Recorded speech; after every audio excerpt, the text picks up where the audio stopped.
Hello. Hi. Hello. Hello, hello. How you doing? Heather, your hair. I like it like that. Thank you. Is that all natural? No. Oh, okay. I just braided it, yeah. I like it. Thank you.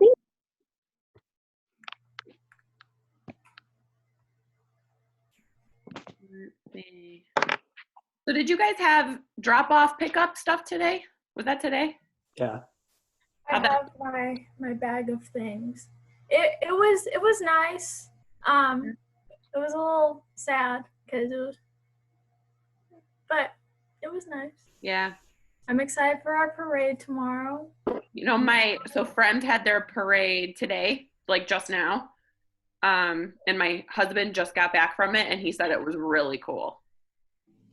I'm excited. Yeah. And it'll be a little warmer tomorrow, I think. So that's nice. Yeah, it'll be fun. Let's see here. The reason I keep looking over is to admit people. Sorry. That's why I'm doing that. So was it like very well organized in the parking lot? You guys just pulled up to a specific place? Yep. Yeah. Okay. Nice.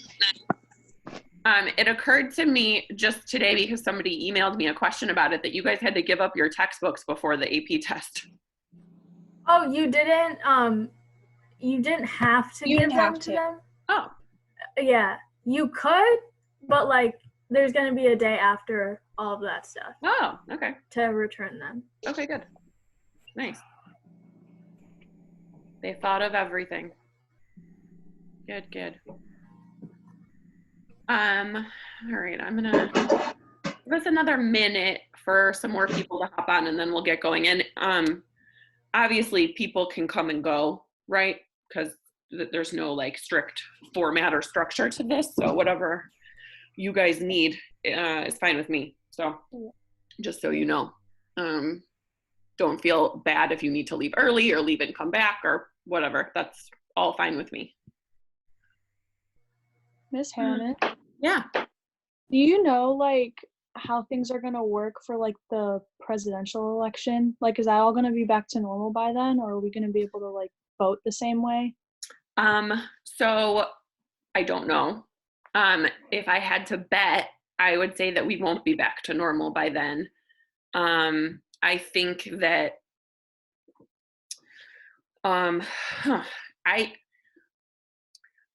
in my opinion, and this is my opinion, the best solution to that is that everybody in the country does mail-in voting.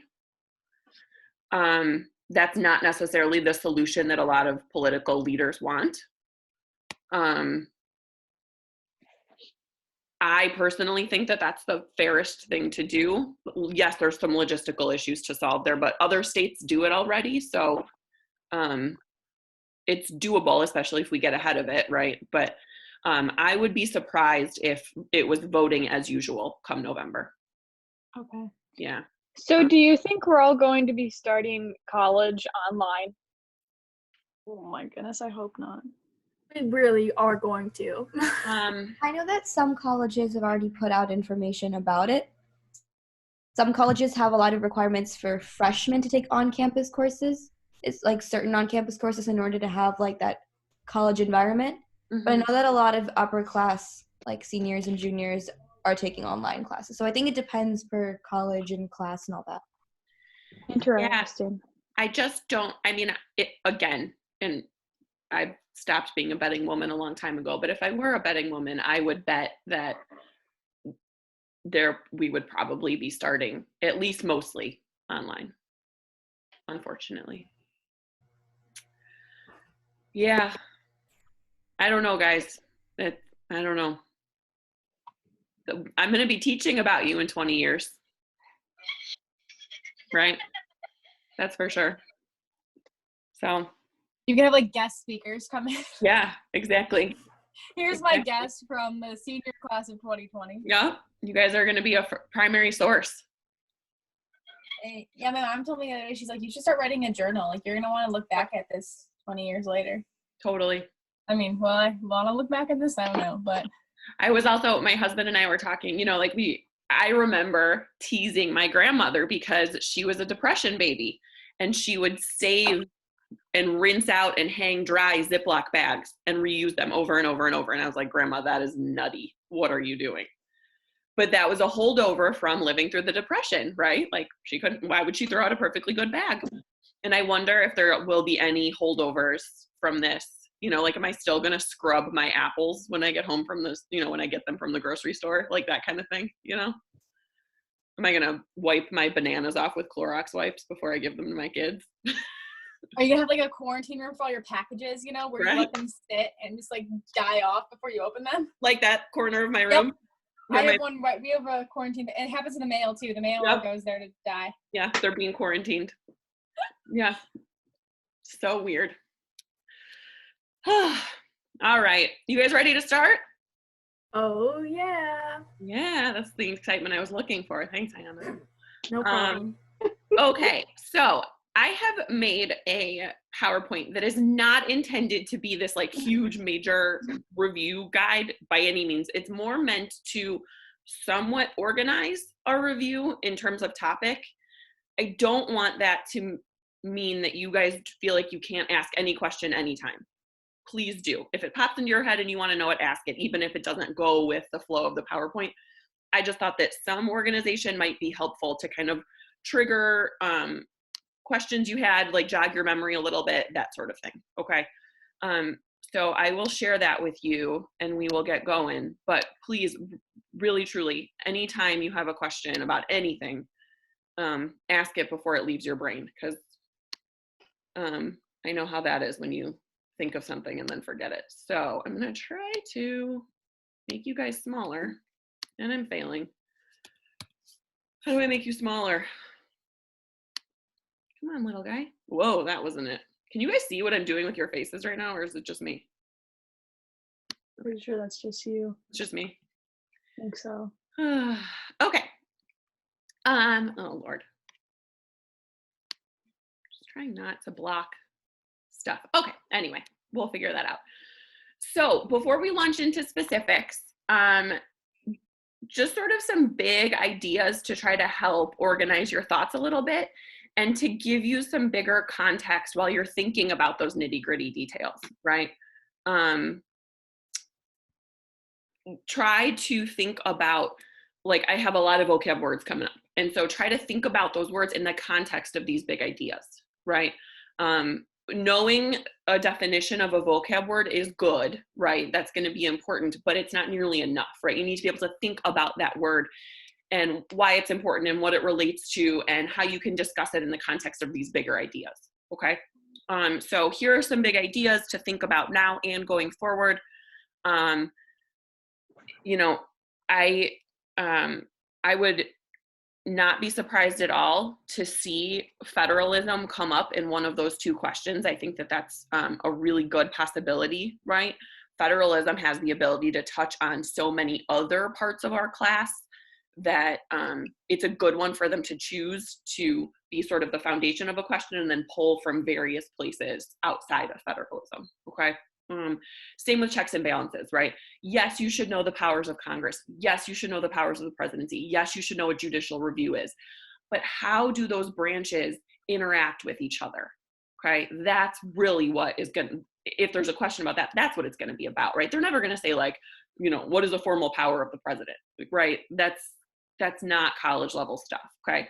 You're going to want to talk about how these branches are interacting with each other, working together, working against each other, sort of playing a tug of war with each other over powers and responsibilities, the tension between them that can arise from lots of different things, right? Really focus on that idea of checks and balances and separation of powers.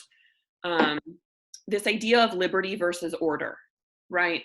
When we're thinking about the government infringing upon in some ways, or I guess limiting is probably a better word, the government limiting some of your liberties for the sake of what we might call the greater good, right? Whether that be public safety, national security, or something like that.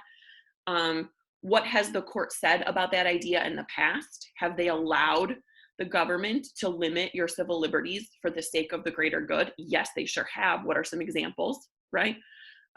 You can talk about things like Schenck, for example, right? In that court case, Schenck wasn't allowed to encourage people to dodge the draft during a war, right? That put at risk the greater good in the court's opinion. But in other cases, they've upheld civil liberties, like in Tinker v. Des Moines, right?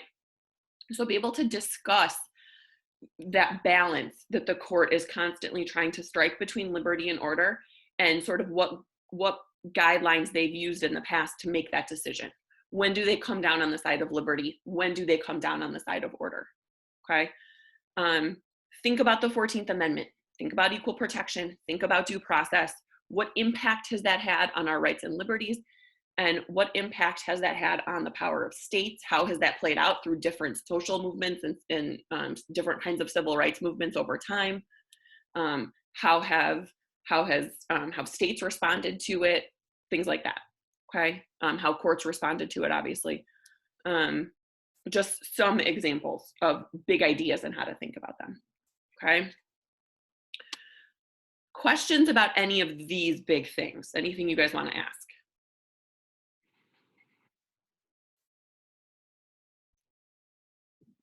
Okay.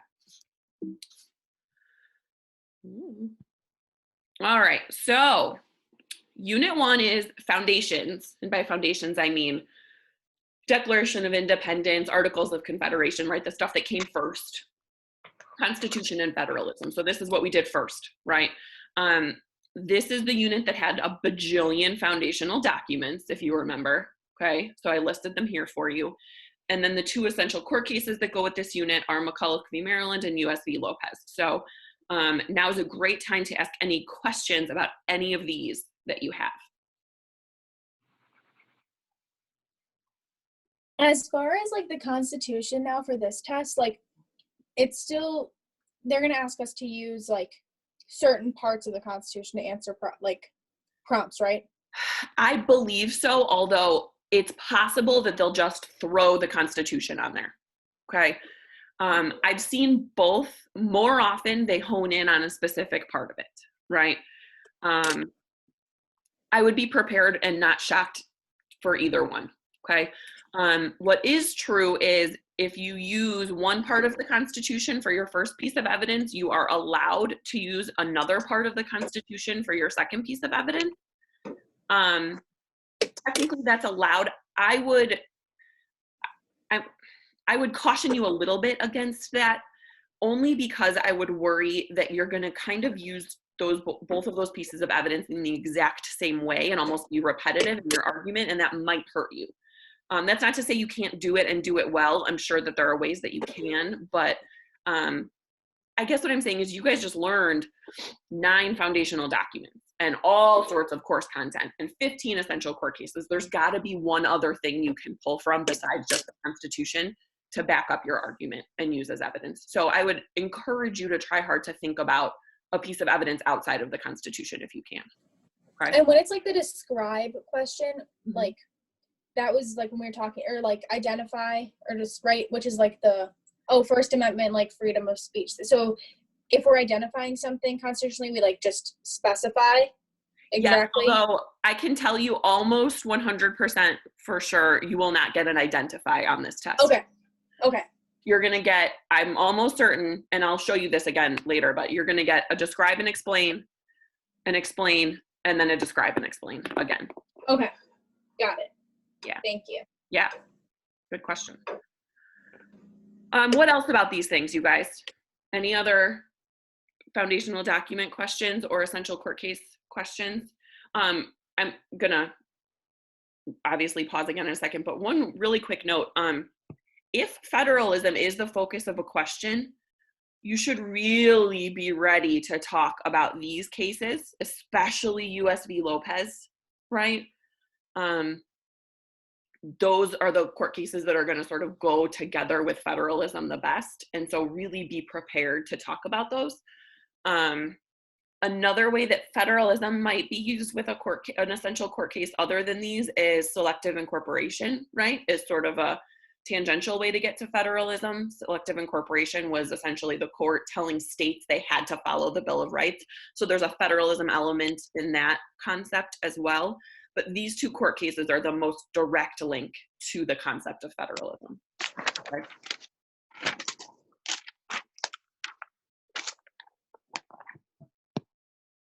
Anything. Ryan, where are you? Have you tried watermelon?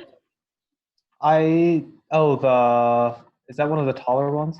No, it's a new regular one. Oh, I haven't seen that. Where'd you Oh my get gosh, that? it's so good. Where do you buy that? Target. I just got it.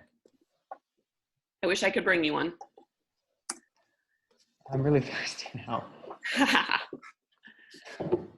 I've been on a LaCroix bender lately, more than usual. Sorry, I just thought of that and wanted to ask you. All right, anybody, foundational document questions from this list? Miss Hammond? Yeah. Can you go over Fed 10, Brutus 1, and Federalist 51 again real quick? Yeah, okay, so when you think about Fed 10 and Brutus 1, I think it's helpful to think about them together because they're sort of rebuttals to each other, right? Fed 10 is the one that's about factions and the danger of factions and how, you know, majority factions have the ability to dominate government and society and infringe upon the liberties of the minority, and that's a bad thing, right? And so Fed 10 sort of explores, well, what's the best way to solve that problem of factions? And the first conclusion Madison comes to is, well, we can't eliminate factions. That's just not realistic, right? Unless we're going to completely take away all of the liberties of all of the people, we're not going to be able to eliminate factions, and we clearly don't want to do that. So instead, we need to figure out how to control sort of the power or impact of those factions, right? And especially to try to prevent really dangerous majority factions from forming and coming to power. So how do we do that? Madison argues that the best way to control the effect of factions is to have a large republic, right? A large, literally in size, republic will mean. No. Oh, sorry. A large in size republic will mean that there are literally so many people with so many different views and interests that no one group will be able to form a majority and be dominant. It also means that, you know, the evildoers over here with their nasty, mean ideas and the ones over here on the other side of the country will never know each other, right? Because they're so far away. Now, obviously, Madison didn't know about the internet, which is forgivable, but now those crazy people can find each other, unfortunately. So sort of geographically large and large in population was important to Madison. What was also important to Madison was the idea of a republic, right? A representative democracy in which it wasn't a pure democracy where all of the citizens are voting on everything. And he talked, remember the Federalists were kind of snobby, right? They were elitists. The vast majority of citizens at the time were uneducated. And the Federalists were worried that they would make poor choices, right? That their sort of mob mentality would take over. And what the majority wanted would happen regardless of its impact on the minority. And just sidebar, I'm not talking about majority minority here in terms of race or anything, just smaller in number, right? Minority groups. And so what Madison argued here was, if we have a republic in which we elect representatives to make those choices for us, those representatives should be able to rise above that mob mentality and vote in a way that benefits everybody, not just that majority faction, right? And so his solution is a large republic, okay, and a strong central government, right? The Anti-Federalists vehemently disagreed with him, which is what Brutus 1 is about. Brutus 1 says, no, this large government that you're creating is, you know, way too powerful, and its power is going to allow it and encourage it to obliterate the states because the states will get in their way and to infringe upon the liberties of their citizens, and democracy can't work in a government that big. right? The only way that a republic can work is if the representatives know the hearts and minds of their citizens and can accurately represent them. And if a elected official is representing, thousands and thousands and thousands of people, how can they possibly know them and represent them, right? And so the argument in Brutus 1 is no, we need to keep power small in states, right? States and state governments are closer to the people, okay? And they know the people, they're less likely to infringe upon the liberties of their people. And so that was the argument of Brutus 1, right? Brutus 1 came down really hard on things like the supremacy clause, the necessary and proper clause, terrified the author of Brutus 1, right? And so Fed 10 and Brutus 1 are sort of arguing against each other, okay? Miss Hannah, Yeah. so I'm looking at the cheat sheet you gave us for the foundational document, Mhm. and in Brutus 1, it says the standing army in peacetime is the destruction of liberty. Were they arguing against the Second Amendment there? No, they were arguing against Congress being able to create an army, essentially. Oh, okay. Mhm. That makes more sense. Yeah. Fed 51 is discussing the importance of the necessity of creating a system of separation of powers and checks and balances, and how, yes, the Constitution does create a really strong, powerful central government, but the system of checks and balances that have been created within the Constitution provides the necessary limits and checks so that that government can't become too powerful, right? And no one branch of government can become too powerful, okay? And so it sort of goes through all of those ideas of we need checks and balances to serve as counterweights and all of that stuff. So Fed 51, all about checks and balances, separation of powers. And then he goes back into his talk of factions and stuff like that. He kind of repeats himself, actually. There's a question. Oh, hi, Bria. Hi, Bria. What else, guys?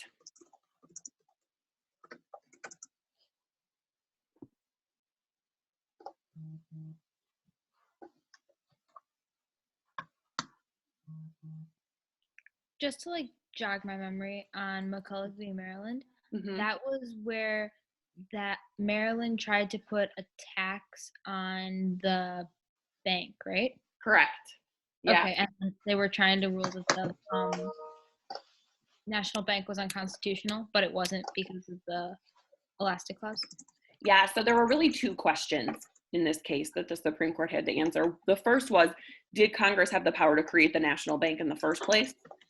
And then the second question was, does the state of Maryland have the right to tax the national bank's branch in Maryland? And so, right, yes, the answer to the first question was yes, Congress had the right to create the national bank because of the necessary and proper clause, right? So sort of the first time the Supreme Court ruled that the necessary and proper clause created implied powers of Congress. The answer to the second question was no, Maryland can't tax the national bank because of the supremacy clause.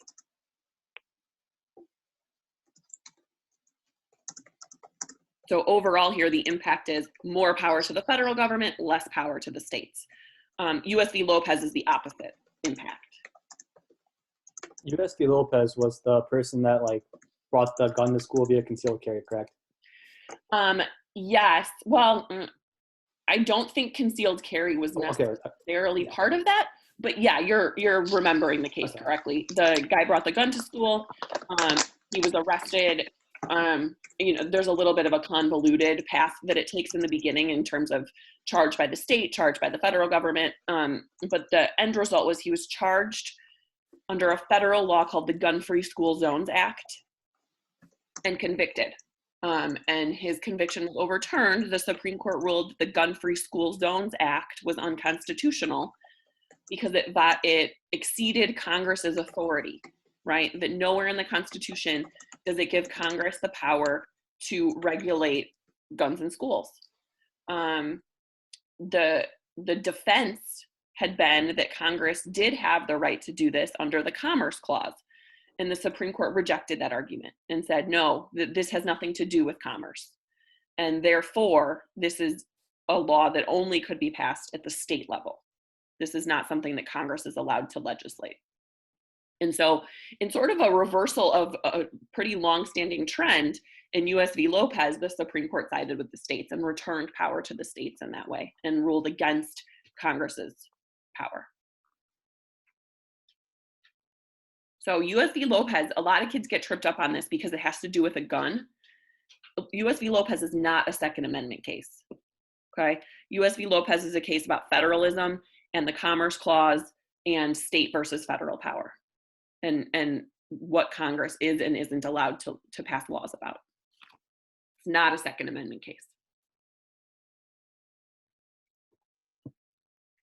Commerce Clause. Are there other cases with Commerce Clause?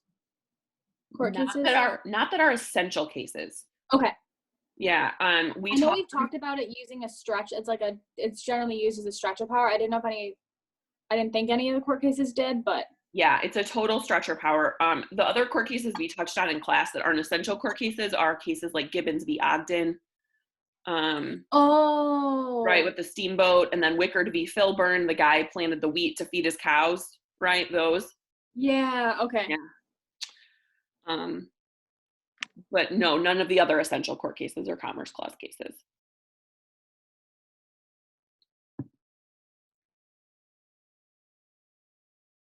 What else?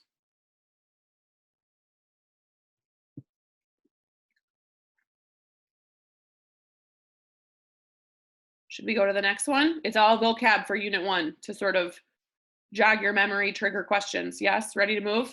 We can always come back, so let's move a little. So, key vocab words. These vocab words are for foundations in the Constitution. The next page is for federalism. There were too many to put them all on the same page, so this is just part of Unit 1. Ask away. Hopefully this jogs your memory and makes you think of things you want to ask.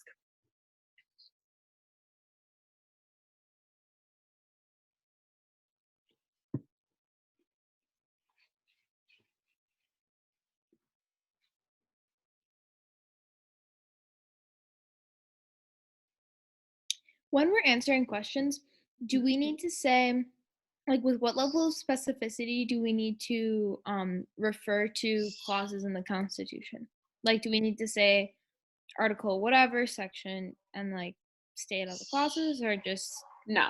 So if the question is asking you, let's say that there's a scenario that has to do with a person or a group of people exercising their religion, and a law is threatening their ability to do that. It's blah, blah, blah, blah, blah. And they're asking you to, explain or describe what part of the Constitution is at stake or whatever. Then you're going to want to be a little bit specific, right? You're going to want to say First Amendment free exercise clause, right? That in that sort of scenario, I can see where you're going to need to get down to the nitty gritty clause. I mean, I don't know. Otherwise, supremacy clause, I can see. I don't know that you're ever going to need to say like, Article 5, blah, blah, blah, or Article 6, supremacy clause. I think just saying supremacy clause would be good enough. Is that what you're asking? Yeah, because I was looking at like necessary proper clause. That's Article 1, Section 8. Correct. You're never going to need to say that. Okay, but then I was looking at supremacy clause and I was like, I don't know where that is. So yeah, it's Article 6, but you won't need to write that. Yeah, that won't be required at all. One thing I want to point out, and this actually came up because how many of you have checked out that YouTube College Board review that is going on with Jennifer Hitchcock? Anybody? This week, I think, has been particularly helpful because what she's done is Monday, she gave like a timed practice test with the 2 sample questions released by College Board. And then Tuesday, she went over them with AP Gov's head reader. And then Wednesday, she gave another timed practice test with 2 new sample questions. And then yesterday went over those answers again. I think that's really helpful. And the practice question, the practice concept application FRQ question from Wednesday and Thursday asked something to it. The scenario was about the War Powers Act and there was a lawsuit filed, and the court ruled that it wasn't within their power to rule on political questions. And then the question asked to describe the constitutional principle that was being discussed. And the answer was separation of powers. But it actually took me a while because to me, that answer didn't come straight to my head because it seemed too broad, right? Be prepared for that, right? When you hear the phrase constitutional principle, think about things like separation of powers, checks and balances, limited government, popular sovereignty, things like that, right? That's what that phrase is getting at. Big ideas from the Constitution, okay? And then it'll drill down from there, right? But I just wanted to note that because I hadn't seen one where the answer was that broad, I guess, and I wanted to point it out. There is a link to the videos on Schoology. It's the College Board YouTube reviews.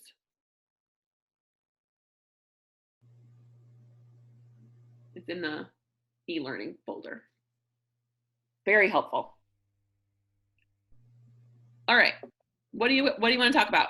What questions do you have? Could you no, go ahead, Ayana. Oh, thanks. Okay. So what is meant by limited government? All right. I So- forget that one. Yeah, that's okay. So this is just a very simple idea that we have given the government its power in the Constitution. And we have said the government can do these things we wrote down and no more, right? Congress can do these things we wrote down in Article 1, Section 8 and no more. The president can do these things and no more. That's limited government, okay? Now, you could very easily argue that that concept of limited government is violated time and time again, partially by things that the framers put into the Constitution themselves, right? Things like the Elastic Clause, right? The Elastic Clause means that, yeah, okay, so Congress can do these things and no more, except all the other things they can do now because of the Elastic Clause, right? Create a national bank, for example, is only the beginning. But that's the idea of limited government, right? And think about this also in the context of, they had just fought a war against a king, right? And so having a limited government is very important to them. And so, yes, they're empowering the president to have all of these, significant powers, commander-in-chief, chief executive, right? Blah, blah, blah. But they're putting the president in a box, at least in their minds, right?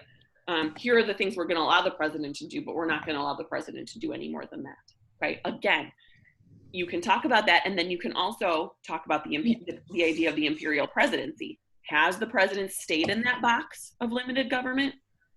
Well, no, not really. And then talk about why. Does that tie into like social contract stuff, the idea that we are allowing the government to do certain things? Say the beginning of your question again. Sorry, does that tie into like social contract stuff? Yeah, absolutely. So this idea that the reason that the government can only do these things is because those are the only things we're giving it the power to do. Okay. Right? And then popular sovereignty as well, right? We give the government its power. Here are the things that we are empowering the government to do and no more. Got it. Okay. What else? Could you talk about like enumerated powers versus like reserved powers and just like examples of like both of them? Yeah, absolutely. So enumerated powers are those that are explicitly written down in the Constitution, okay? So for Congress, these are things like declare war, levy a tax, coin money. You guys always love the postal roads one for some reason. Regulate interstate commerce is a big one, okay? Things like that. For the president, those enumerated powers are things like commander-in-chief, the power to appoint lesser officials, pardon, things like that. Those are the enumerated powers, the powers that are given to the federal government explicitly in the Constitution. The reserved powers, that phrase comes from the 10th Amendment, right? Where if it's not explicitly given to the federal government, that power is then reserved to the states. So these are things only states can do. A great example there is like police powers, right? There's no police officer for the United States, okay? So there are things only states have the power to control. Police powers, education is a good one, right? Things like that have been reserved for the states. You guys wrote an argumentative on healthcare policy, right? And a lot of you guys use the 10th Amendment as one of your pieces of evidence for the states being the ones in charge of, pandemic response. Healthcare policy is not an enumerated power of the federal government. Therefore, it's reserved for the states. And so states should be the one to lead the response to a health crisis, right? So that's enumerated versus reserved. There's also concurrent powers, which comes up less often, but concurrent powers are powers that that both the federal government and state governments have. So things like passing laws and taxing.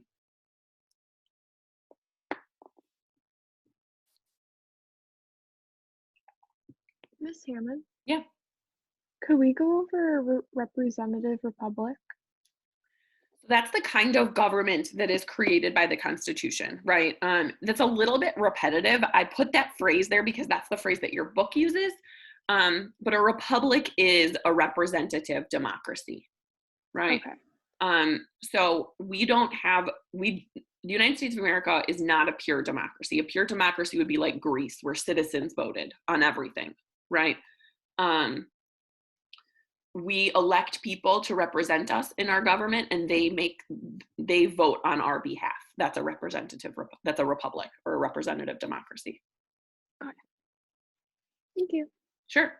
There are only a few examples of like elements of pure democracy in our government. They're at the state level. Things like referendums are pure democracy, where they would put like a ballot initiative that you could vote for. And then recalls are also an example of pure democracy. So this happened in Wisconsin several years ago. They tried to recall their governor by popular vote. So all of the citizens went to the polls, they voted. The recall didn't work. The governor got to keep his job, but that's another example of pure democracy. There is no pure democracy at the federal level in our country. What else? Pluralist democracy, could you differentiate that between elite and participatory? Yeah.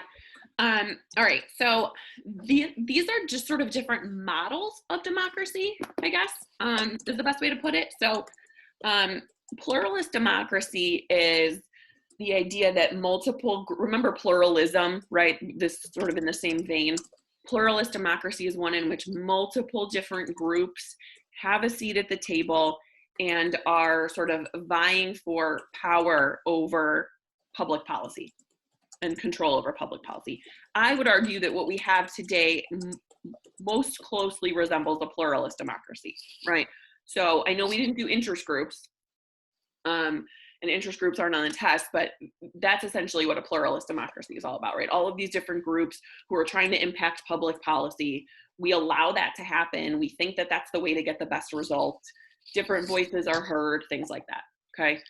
A participatory democracy is essentially like a pure democracy where everybody's voice is equal.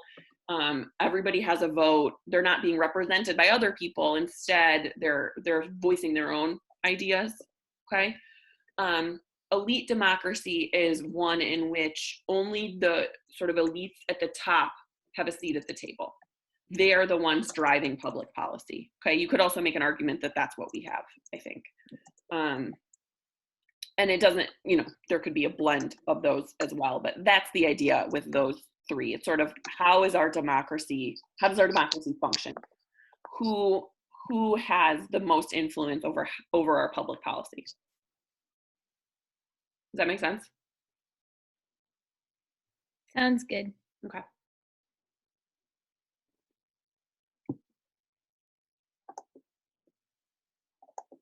What else? Miss Hemming, Mm-hmm. can you go over the social contract? Okay, so social contract is kind of how we got here, like from the beginning, right? So I think way back, well, not think because none of us were here, but when when all of this started, when society started, there was no government, right? So think about the state of nature, right? The state of nature is, depending on which philosopher you're talking about, not great to totally awful and terrifying, and everybody's killing each other. But sort of regardless, all of the social contract theorists agreed that people decided that they were willing to give up some of their liberty, some of their freedom, to be ruled by a government who would in turn protect them. Okay, if you're talking about Thomas Hobbes, you need to be protected from like murdering savages. And if you're talking about John Locke, you need to be protected from people like taking your stuff, right? But either way, we wanted protection. And so we made a contract, an agreement. We gave up some of our freedom. We empowered a government to do certain things, and they have to protect us. If government doesn't hold up its end of the bargain, we have the right and responsibility to revolt against that government and set up a new one, AKA the American Revolution. So you see social contract theory heavily reflected in the Declaration of Independence. Does that make sense? Got it. Yes. Okay. Thank you. Mm-hmm.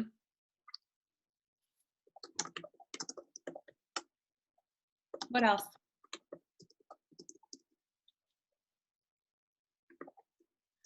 You want me to flip to federalism vocab? We can always come back, but we can see what's next.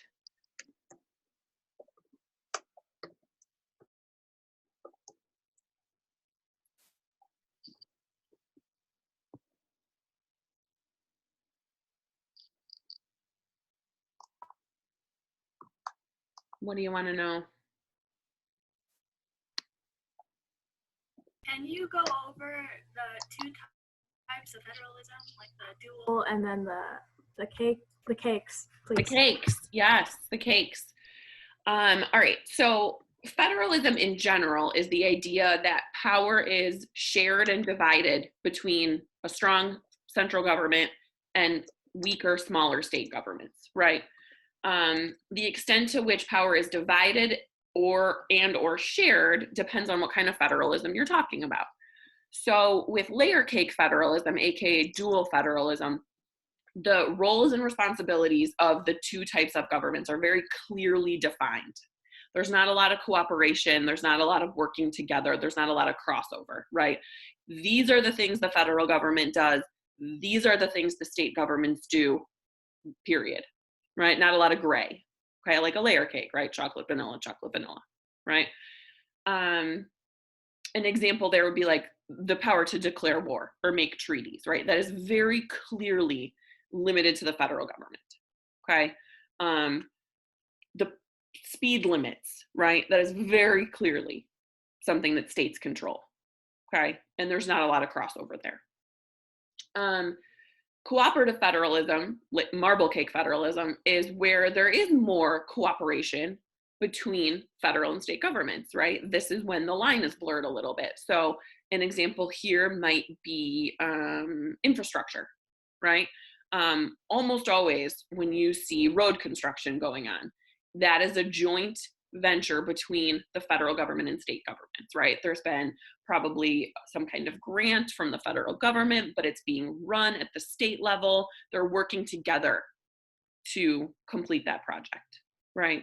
That would be an example of cooperative federalism.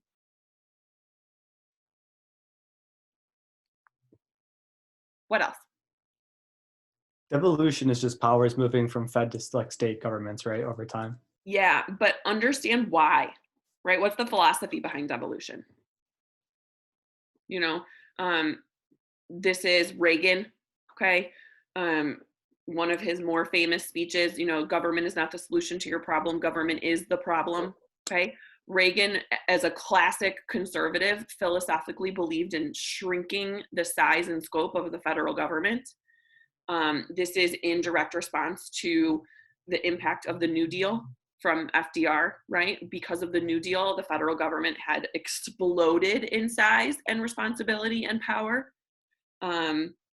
And even once, you know, we were out of the recession, the Great Depression, and everything was fine, it's not like the federal government's going to say like, okay, you can have your power back now, right? whoever does that. And so all of that power that was assumed by the federal government to respond to the depression crisis, they held on to it and they continued to expand it. Reagan was responding to that. And Reagan said, we need to return power to the states. We need to shrink the size of the federal government. It's a threat to our liberty, etc. So that's the philosophy behind devolution, right? And so, yeah, it's returning the power and responsibility over these programs to the states. A great example is welfare. I think we talked about that in class, right? Taking the welfare program, which was a federal program, and instead making it a program run by the states. But now, of course, the states need help paying for that. And so that's where we get things like block grants and categorical grants. So to make the connection between, right, just thinking about devolution, you can make a connection to Federalist versus anti-Federalist. You can talk about specific laws like welfare and policies like welfare. You can bring in ideas like grants and aid, block grants, and categorical grants, right? It's a great way to sort of weave all of that stuff into one story. Can you talk about revenue sharing? Revenue sharing is what we did sort of before grants and aid, right? Revenue sharing was kind of just a formula, like a plug and chug formula as a way for the federal government to give money to states, right? That's really always been happening. So revenue sharing was essentially just based on population, right? Here's how much money we have to give out. Illinois has this many people. That means they get this much money. And revenue sharing funds really had almost no strings attached to them. States could do really whatever they wanted. And so states liked that, obviously. But the problem was they couldn't really ask for more, right? California experiences an earthquake. Well, they need more help than they did last year. They need more money. But there was no system for lobbying for more money under revenue sharing. And so states actually didn't like it because of that. So and the federal government didn't like it because here they are just like sort of sending their money away and then they completely lose control over it, okay? The grants and aid system kind of solves both of those problems. Like historically, when did that shift occur between like going from revenue sharing to grants and aid? Reagan. It happened with devolution.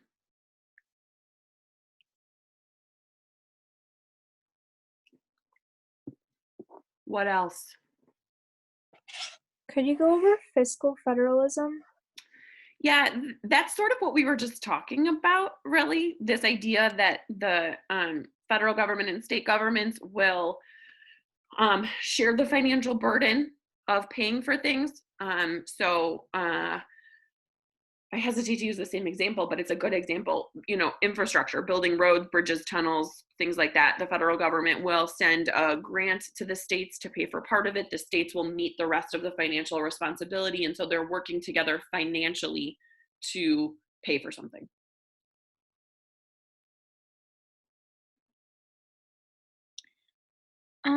The Clean Air Act, was that part of like when the EPA was established? Would that be Nixon? Nixon, yep. Okay. Yeah. Cool. The Clean Air Act you'll see come up again when we talk about bureaucracy, because it's just a really great example of how the bureaucracy and those expert civil servants are empowered by Congress to make all of those decisions, right? It's also a good example of a mandate, right?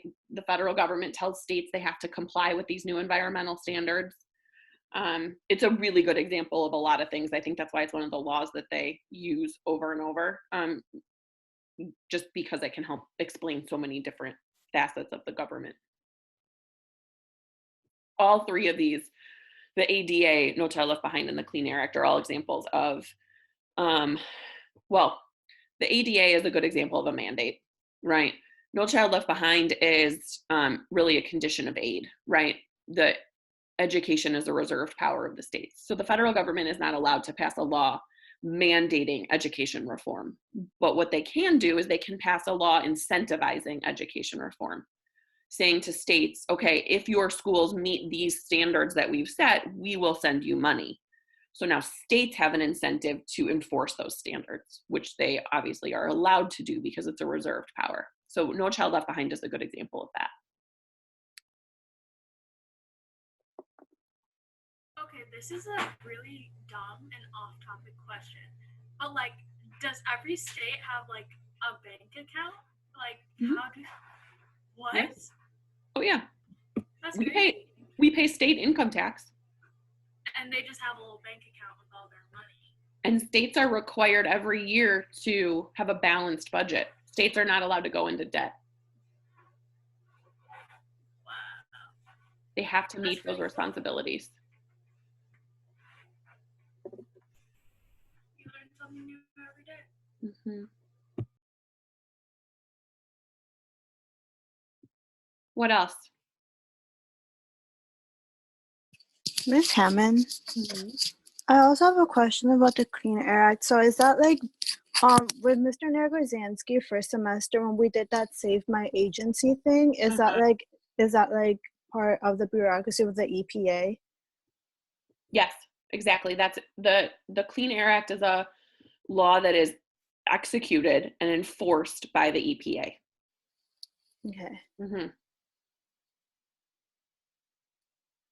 Also, can you go over categorical grants and the block grants and the differences between them? Yeah, so those are both just big sums of money given to the states by the federal government. The difference is their specificity, right? So block grants are broad. They have what we call fewer strings attached. So more power is left up to the states for how to spend that money. Categorical grants are much more specific. And so the federal government has a lot more control over how that money is spent. So a block grant, for example, might be for transportation, whereas a categorical grant would be for another runway at O'Hare Airport, much more specific. States prefer block grants because it gives them more power and more control. Okay, got it. Thank you. Welcome. I don't know if we went over it or not. I kind of wanted to tune out help my sister, but did we go over the full faith and credit? Because is We did. that okay? So is that the president how they have to act on, or was No. So what you're thinking of, that's the faithfully executed. That's different. the take care Okay. clause. Yeah. So full faith and credit is in the Article 4 of the Constitution. That's the one that says states have to respect like the legal decisions of other states. So this is why if you and your friends take a road trip to Wisconsin, when we're not in the middle of a global pandemic, when you take a road trip to Wisconsin, you don't have to change out your Illinois driver's license and get a Wisconsin driver's license, right? They like respect the validity of your Illinois driver's license. Okay, got it. What else, guys? You want to move to the next one? We can always come back. Okay. So unit 2 is the big unit. This is not, by the way, the order we went in class. This is the College Board's order. So this is the 3 branches of government, right? This is legislative branch, executive branch, judicial branch. Okay, so starting with the legislative branch, the foundational documents at play here are Article 1 of the Constitution, and then and this isn't specific to the legislative branch, but it's a good thing to think about, I think. In that Federalist 51 talks about the importance of checks and balances and separation of powers. So to be able to talk about those two things together, I think is valuable. And then the 2 essential court cases for the legislative branch are Baker v. Carr and Shaw v. Reno. Both have to do with redistricting, gerrymandering, that kind of thing. Any questions about any of this stuff before we go to the vocab?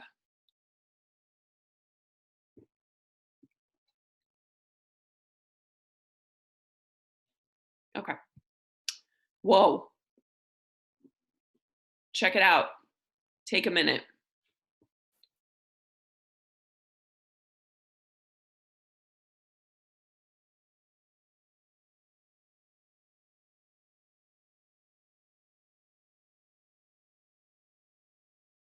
Mrs. Hammond, Mm-hmm.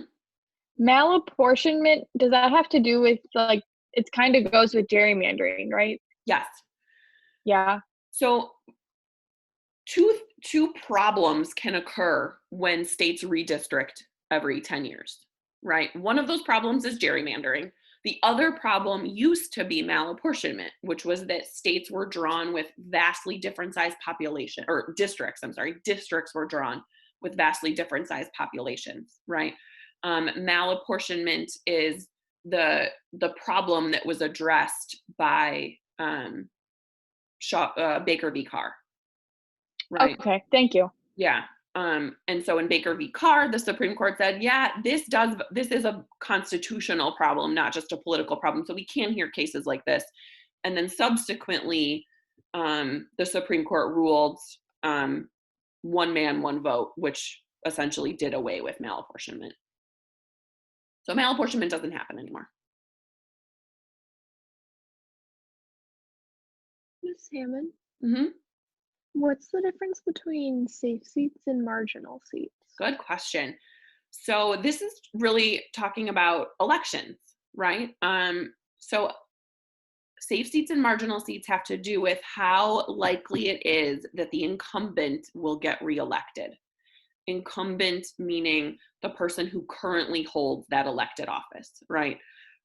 So for example, one of our US senators, Senator Dick Durbin, is up for reelection this year, okay? His seat is considered a safe seat. And what that means is he is almost certain to win reelection, okay? If on the other hand, it was a toss-up, right? We didn't know if he was going to get reelected or if the Republican challenger was going to win, we would call it a marginal seat, okay? Sometimes they're also referred to as toss-ups, okay? Where the election will be competitive, right? About 2/3 of all of the members of Congress hold what we call safe seats.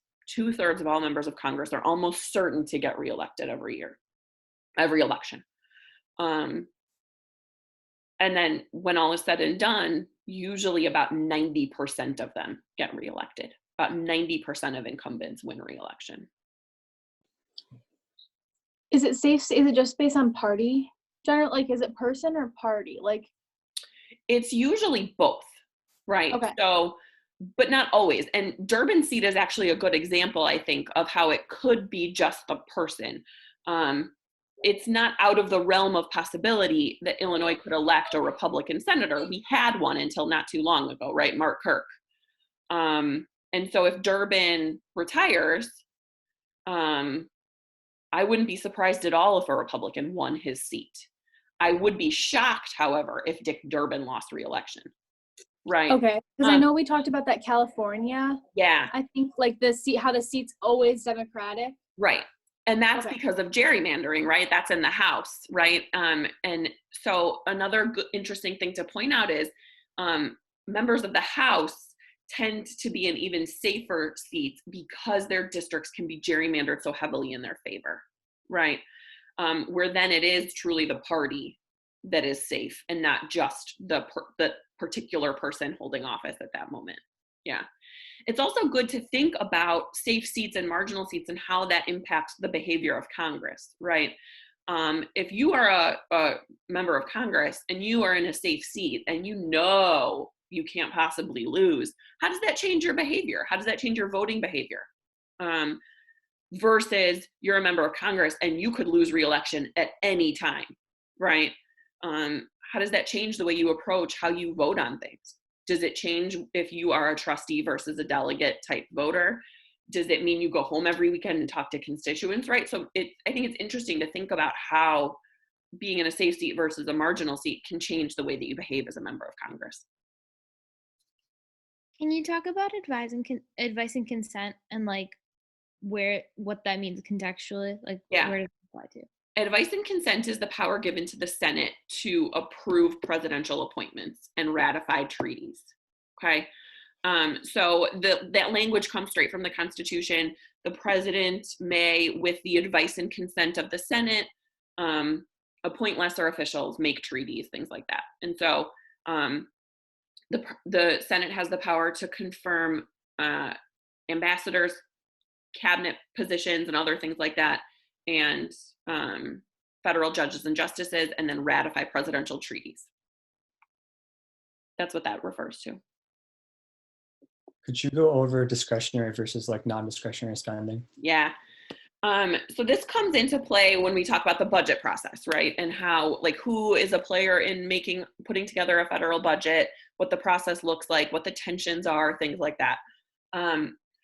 one of the challenges, I guess, with the annually putting together a budget is that there is lots of what we call non-discretionary spending, which is not optional, right? Non-discretionary spending is spending that is by law required every year. So these are things like entitlement programs, Social Security, Medicare, veterans benefits, things like that, that by law have to be fulfilled every fiscal year. Congress has no choice. And that eats up a huge chunk of the federal budget. And so then what's left goes to discretionary spending. That's spending that Congress gets to decide every year in conjunction with the president how they're going to spend their money. So this is really everything else, right? The biggest chunk of discretionary spending by far is military spending. Something becomes non-discretionary, like some sort of like spending becomes part of the non-discretionary spending group via legislation of some sort, right? Correct. Okay.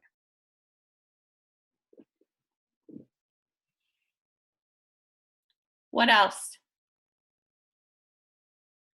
Other like slightly off topic, I guess, question related to that. Is there ever legislation that's passed that makes something non-discretionary spending in the federal budget, but only for a certain period of time? Yeah, almost everything, I would say. Okay. It always has to be reauthorized at some point. Well, I'm hesitating to say that word always.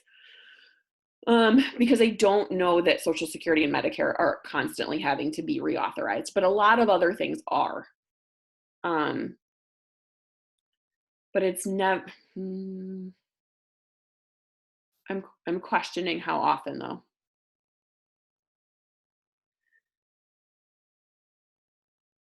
I don't think that the entitlement programs that fit into that non-discretionary category are really ever threatened in terms of like constant need to be reauthorized.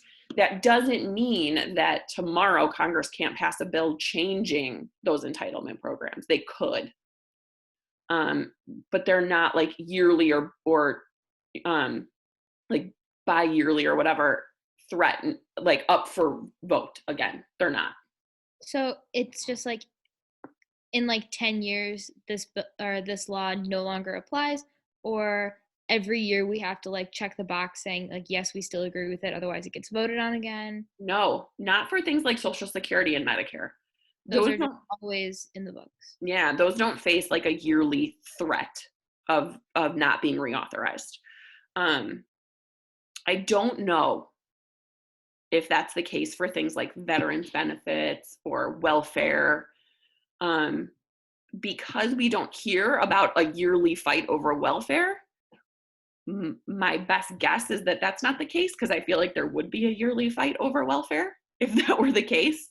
But I don't know that for 100% sure. But that's my best guess.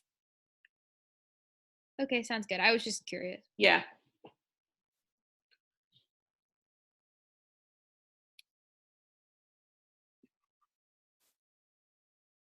What else? Can we go over power of the purse? That's a good one. This is the power of Congress to control our money, right? Congress has the power to tax, but then they also have the power to spend. No money can be spent from the federal treasury without congressional approval. So this is what we refer to as appropriation, right? Congress has the power to appropriate funds. This is why Congress is such an important player in the budget process. This is also why Congress has so much power over the federal bureaucracy, because they control the funding, they control the budget of those bureaucratic agencies. This is a reason that the House Appropriations Committee has so much power, right? Because they control those bills from the beginning. This is also a major check on the executive branch, right? When you think about wanting to check the power of the president to wage war, for example, a major check that Congress has in their pocket is that they can refuse to fund any kind of foreign involvement. And the president just simply can't spend money unless Congress approves it. So think about power of the purse in terms of how it is a check that Congress has on the other branches, especially the executive branch. But think about how they can check the president with their power of the purse, and then think about how they can check the bureaucracy.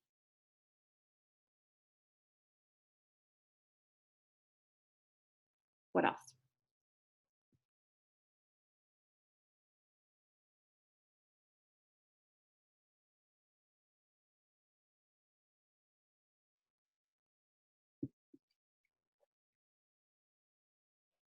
Can you explain partisanship? Yeah. So in general, partisanship is the idea that the two political parties come down on different sides of a particular issue, right? We think about it in the legislative branch in terms of Democrats and Republicans and the tension that that leads to within Congress. So the best way to find out how a member of Congress is going to vote on a bill, for example, is what party they're in, right? Almost all of the time we see Democrats vote with Democrats, Republicans vote with Republicans, okay? And so that reflects a high level of partisanship in Congress right now, okay?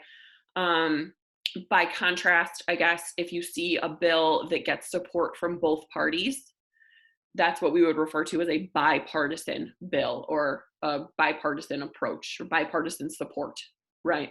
But what we see more often than not is the opposite. We see partisanship, we see partisan voting, okay? You can also talk about partisanship as it relates to divided government, right? So what we have right now, for example, is a Republican president in the White House and a Republican-controlled Senate, but a Democratic-controlled House, and what that is leading to. Investigations, right? There was an impeachment. It's leading to the House and the Senate not working together, and so therefore fewer bills end up being passed, right? Because what the House wants to pass, the Senate doesn't, and vice versa. If the president and the Senate are of two different parties, you end up very often seeing conflict over presidential appointments and confirmations. You see that anyway, even today with Republicans in control, because you see Democrats and a few moderate Republicans pushing back against President Trump's nominees occasionally, but that increases dramatically when the Senate and the president are of two different parties. So think about partisanship and how it impacts the job that Congress does, right? And think about why Congress is so partisan, right? That takes you back to gerrymandering, especially in the House, right? One of the main reasons that the House of Representatives is so partisan is because we have gerrymandered districts that leads to extreme liberal Democrats being elected and extreme conservative Republicans being elected. People like that don't get along. They don't agree. They're not going to work together. So you're going to see partisan votes because of it.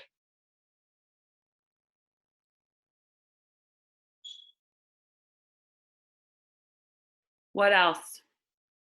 Feel free to tell me to move on too. I don't want to rush you, but I also don't want to spend forever.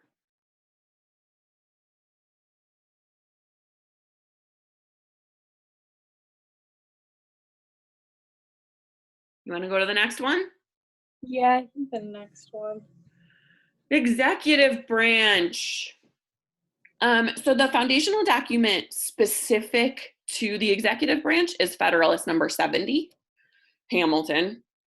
And then obviously we're talking about Article 2 of the Constitution. And again, just always think about checks and balances. So that's where Fed 51 comes in.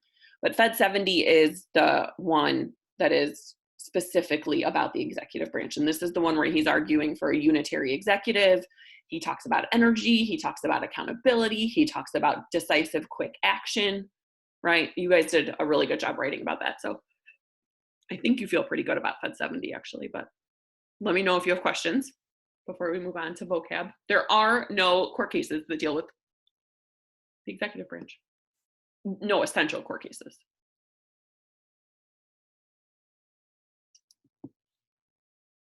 Good? Okay. Whoa, again.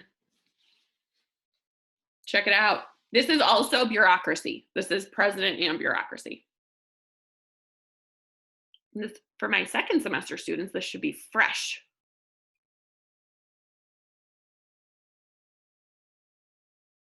Wait, what's the take care clause? That's take care that laws be faithfully executed. Oh, that's what okay. Yeah. Got it. Yep. So that's I considered didn't know a that was a formal. clause. Yeah, it's a clause. It's everything's a clause. Right. So that's technically a formal power of the president, right? Because it's explicitly written in the Constitution, but it's like the necessary and proper clause, and that it leads to all of these implied powers like executive orders, things like that. Okay.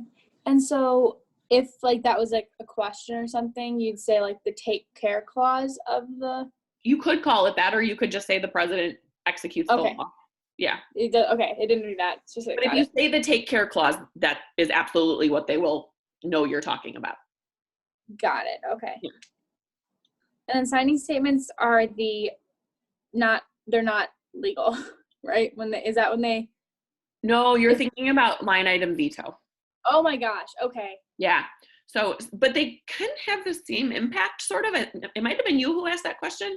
No, it wasn't. Oh, it totally was me. Never mind. Yeah. I don't know what I'm talking.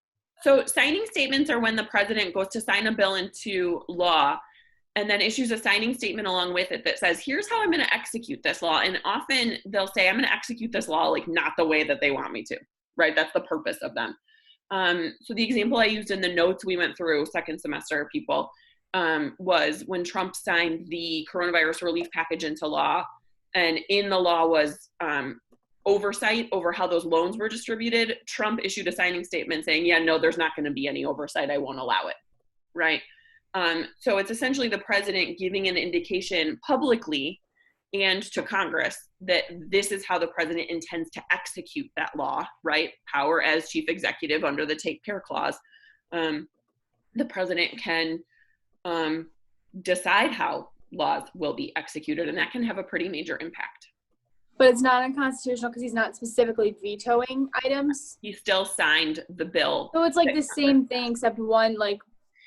It's the same. Not the same, but they have the same purpose, possibly? Possibly. Okay. One is definitely, so a line item veto, when it was done, which was just Bill Clinton, that was very formal, right? I mean, that was formal and definitive. That part of the bill was gone.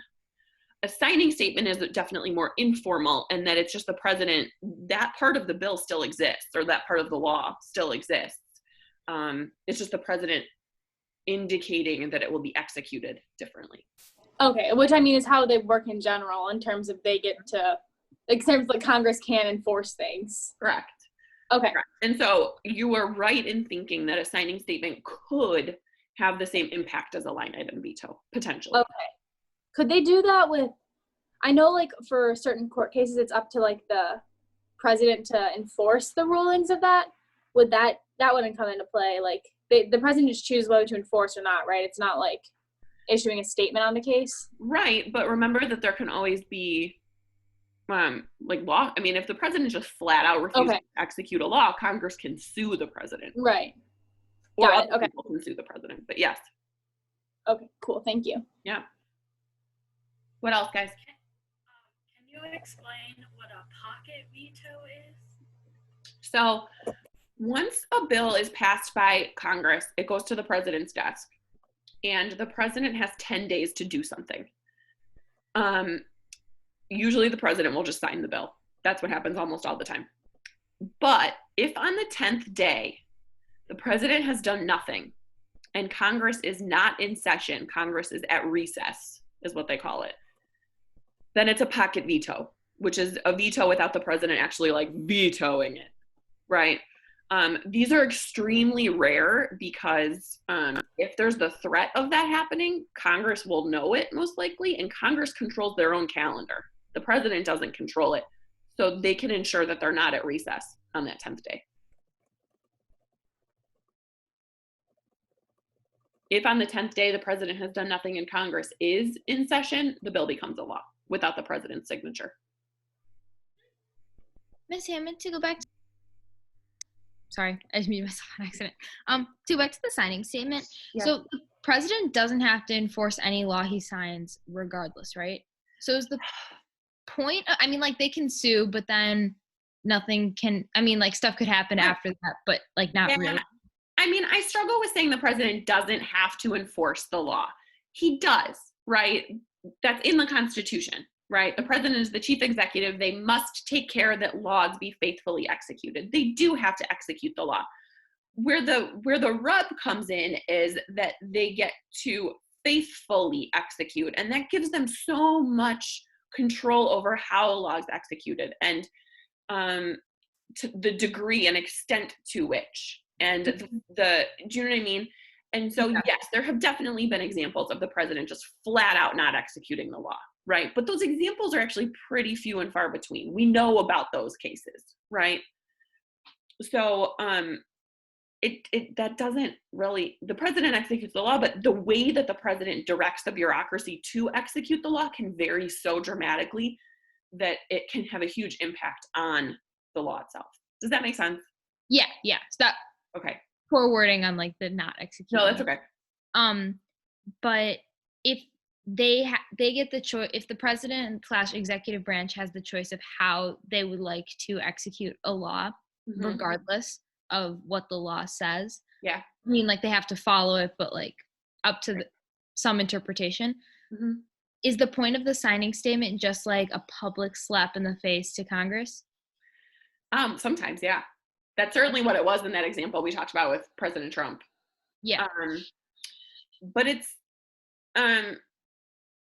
it's also sometimes instructive for the bureaucracy, right? Okay. Not that those instructions / executive orders have to come in the form of a signing statement, but they can. But yeah, usually it's more of a PR thing.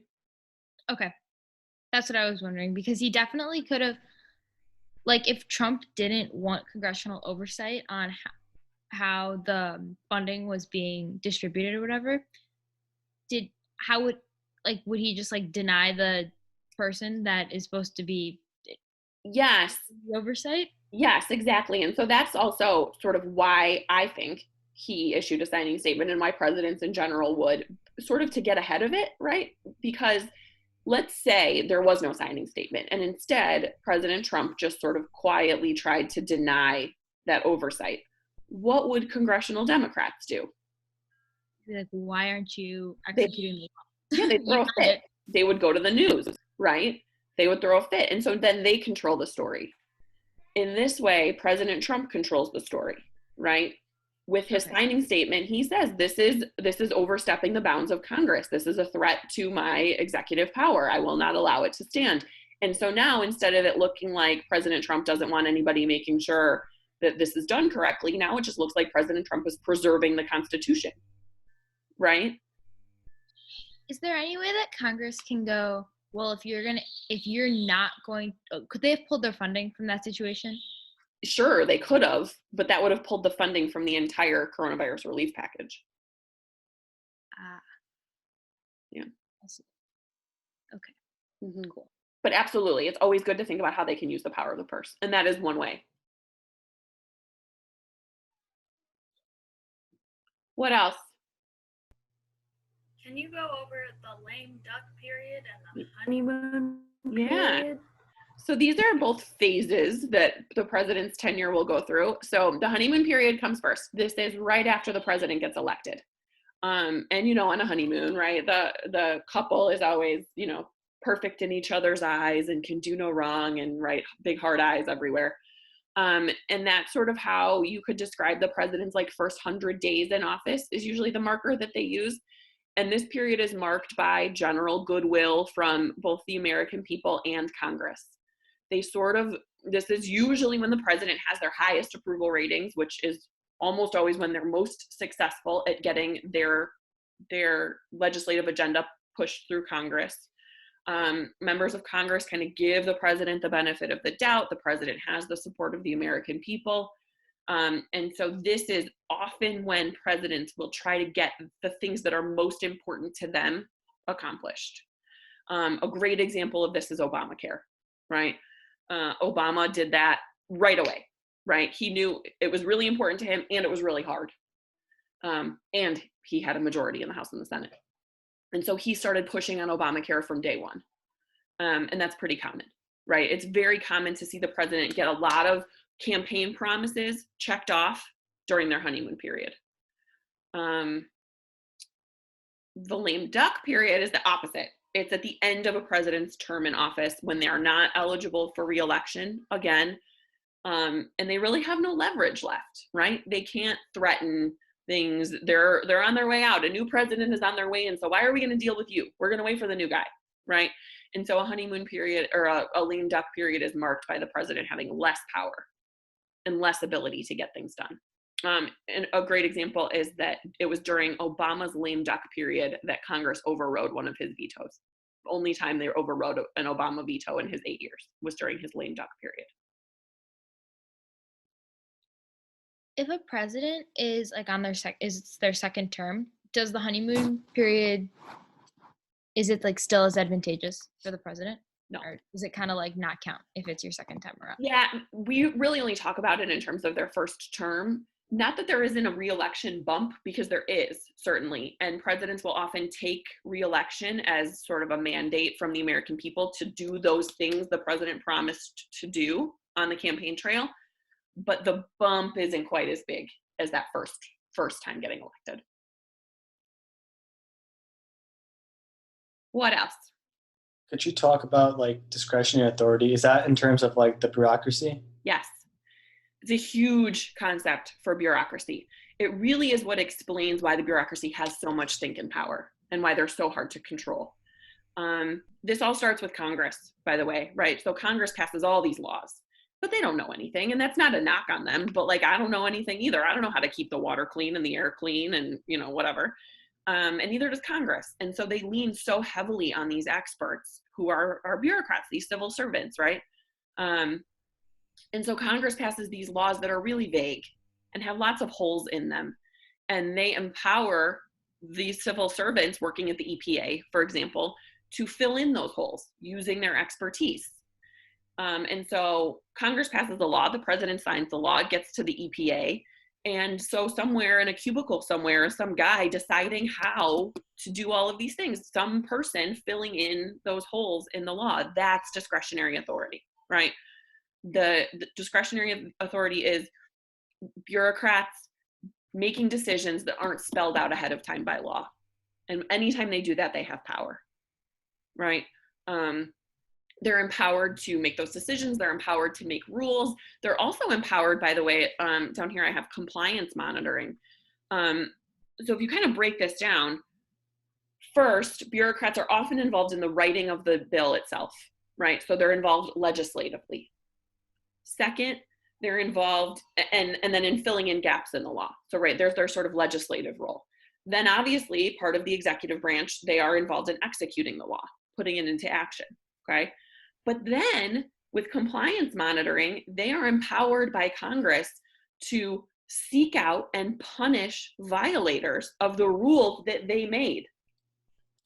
So now they have this sort of judicial function as well, right?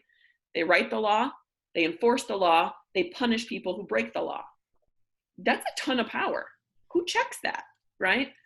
And discretionary authority kind of overlaps in all of that because they're the ones deciding all of this. So if I'm like some company and I'm polluting the air and it's not in compliance with the EPA's rules, Mm-hmm. Can the EPA would they sue me? Would they can't arrest me, can they? No, they can fine you. But they would just be able to slap a big fine. They would fine you, then the company would sue and say that the EPA was, not always. Sometimes companies are like, oh, busted, and they pay. But very often companies will fight it. They'll sue the EPA. Or they'll sue the state agency on behalf, who's doing it on behalf of the EPA. There's a lot of that going on. There's a lot of federalism in environmental regulation. So it's not always directly the EPA that's doing it. Sometimes it's a state subsidiary enforcing the EPA. Sorry, go ahead. What are they suing for? Just the law being bad? Yes, or they would just fight that they weren't in compliance. Right? Oh. Essentially say prove it. We were doing what we were supposed to, that kind of thing. Okay. I would say also, how would the EPA know, don't companies regulate their own, don't they track their own emissions and stuff? Mm-hmm. Okay. That seems like it gets Sometimes it's worth it to them financially to violate EPA guidelines because they make more. The profit they make exceeds the fine they have to pay. Okay.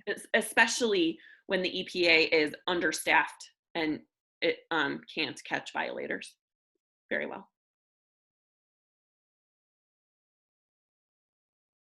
What else?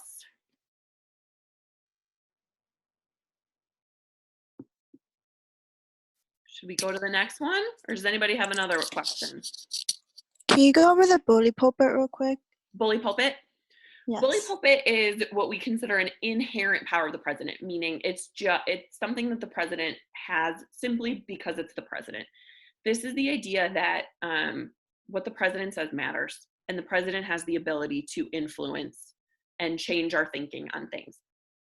Us being the American people, but also members of Congress. So if the president wants to get something done, one of their best strategies is to take their argument to the American people, right? Give a speech from the Oval Office, hold a press conference, send out tweets, go do a rally, right? And use that power to persuade with the American people. It's effective because Congress cares what we think because we have to vote to re-elect them. And so if the president can convince us, we convince Congress. Okay, so very often if the president has something that they want accomplished in Congress and Congress isn't having it, the president will take that argument to the American people. You see President Trump do this constantly, right? And the power of the bully pulpit has increased exponentially with advances in media technology, right? From the newspaper to the radio to the television to the internet and now Twitter and other social media platforms. Presidents use media and now social media to influence the American people.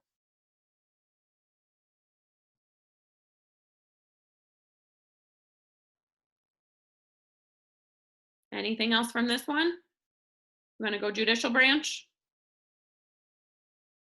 Okay, here it is. Foundational documents, the one specific to the judicial branch is Fed 78. Okay, Hamilton again. It talks about the importance of an independent judiciary, the importance of life tenure, things like that. And then essential court case, Marbury versus Madison. As soon as you see Marbury versus Madison, you should think judicial review and vice versa. And hopefully you do. Questions about any of those? Okay, here it is. Shorter list.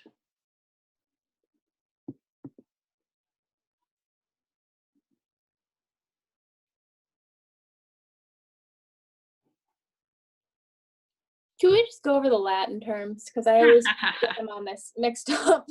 Right? All right. So stare decisis, Latin for let the decision stand. That's this idea of relying on precedent, right? Of not overturning past court decisions. And this is something that the court wants to do more often than not. This is important to them because consistency in court decisions is important, right? It leads to us having confidence in the institution of the courts, which matters. It leads to fairness in how laws are applied, right? And it lessens confusion, right? If our rights and liberties were constantly changing from one year to the next, we'd be like, what can we do? What can't we do? Who are these people? What are they doing? Right? So precedent matters, right? But sometimes they overturn precedent. They don't rule based on stare decisis. One of the best examples of that from our course is Brown v. Board. So that's stare decisis. A writ of cert, which is short for writ of certiorari, but you can always just write CERT, is what the Supreme Court will write when they have agreed to hear a case. And a writ of cert is really a formal document that they send down to the lower courts saying, send us all your stuff, we're gonna hear the case. And it serves as a public signal that the Supreme Court has agreed to hear a case. That's a writ of cert. Amicus curiae briefs. These are briefs that are sent to the Supreme Court by third parties. Oh yeah. Can you you cut out on the end of the writ of cert? Oh, sorry. You're good. You're good. It just like paused for a second. Oh, So they gather documents to yeah. say they've heard the case. Right. And so they're going to hear. It's a public signal that they have agreed to hear a case. Okay, cool. Thank you. Mm-hmm. Amicus curiae is a legal brief that's sent to the Supreme Court by a third party that isn't involved directly in the case, but that cares about the case, right? So this can be an interest group, often is an interest group actually.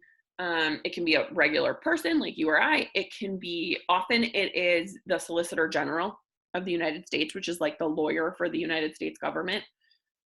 If they are not directly a party to the case but care about the outcome, they can send this amicus brief saying, here's what I think and why, for what it's worth.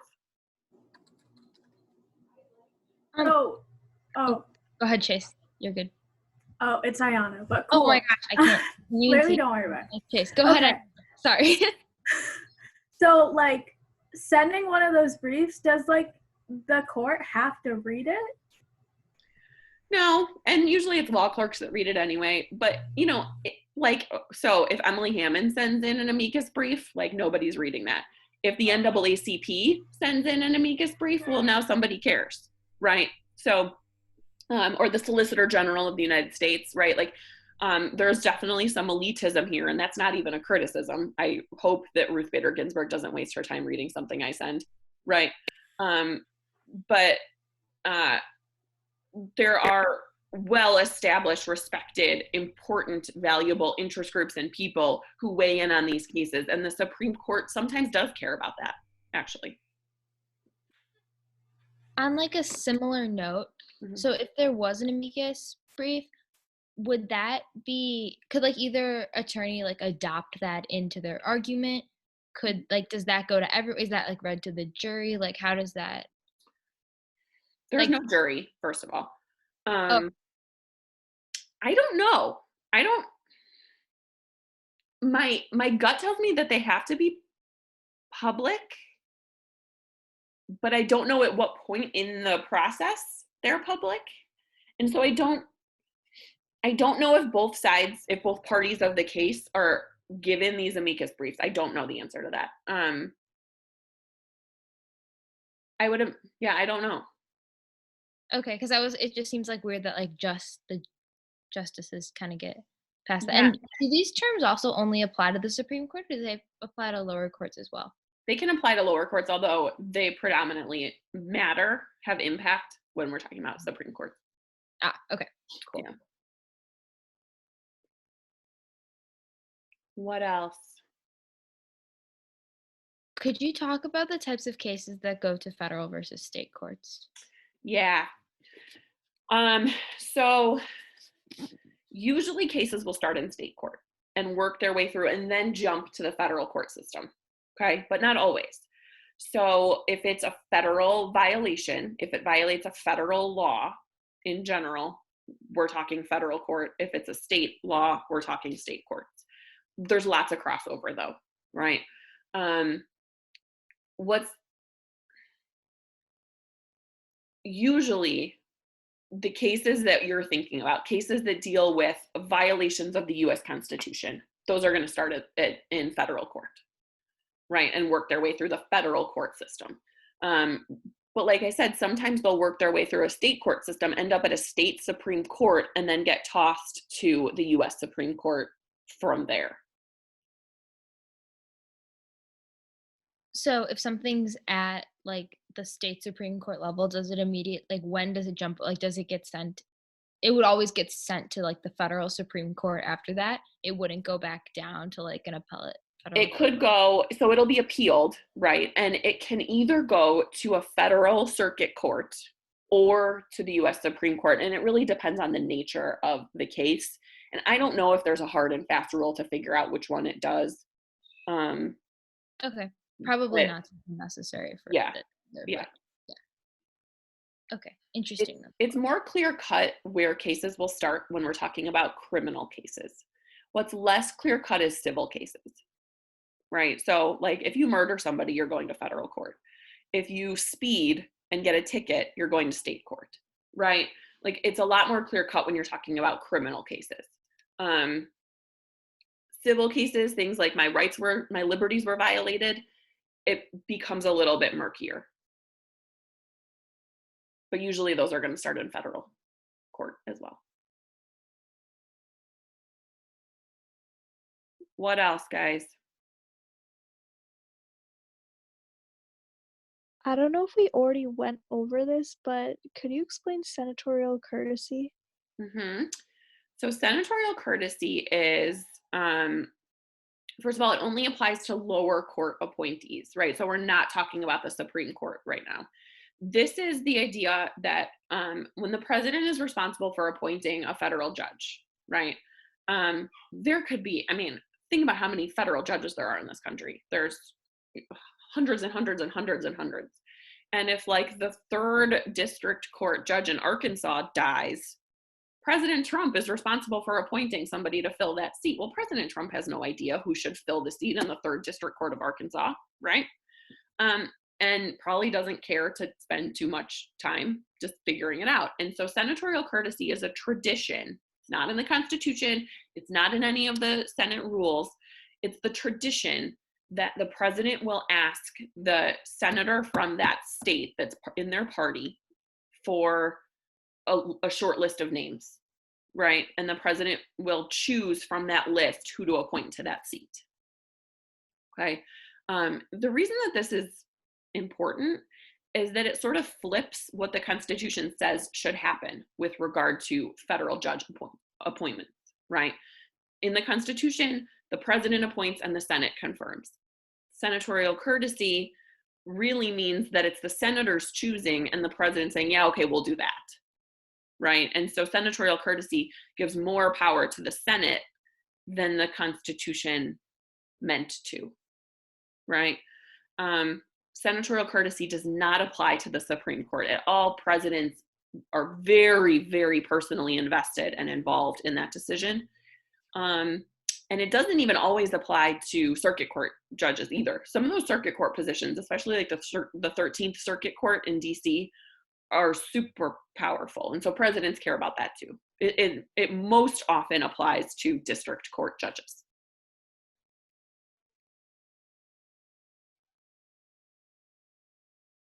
What else?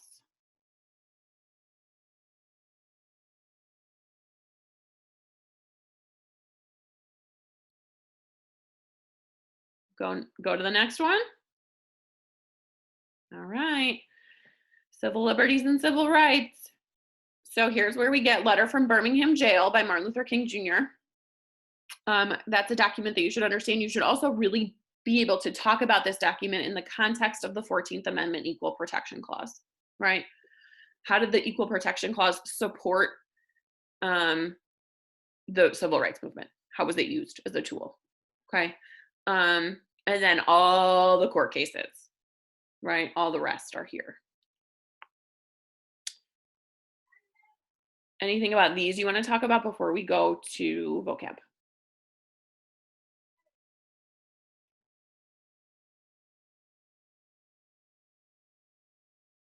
So for all these court cases, they have like a constitutional question associated with them, right? Yep. Do we need to necessarily know that, or should we know like how that impacts stuff? I would absolutely know the question that the court's trying to answer, and I would know obviously what the court ruled and why, right? I would understand what part of the Constitution is at play. That's really what that constitutional question is going to get at, right? Okay. And then what's the sort of greater impact? Almost certainly, the way that you're going to use a court case on this test is in the concept application FRQ, they're going to ask you to compare or contrast one of the essential court cases with whatever the scenario is talking about, right?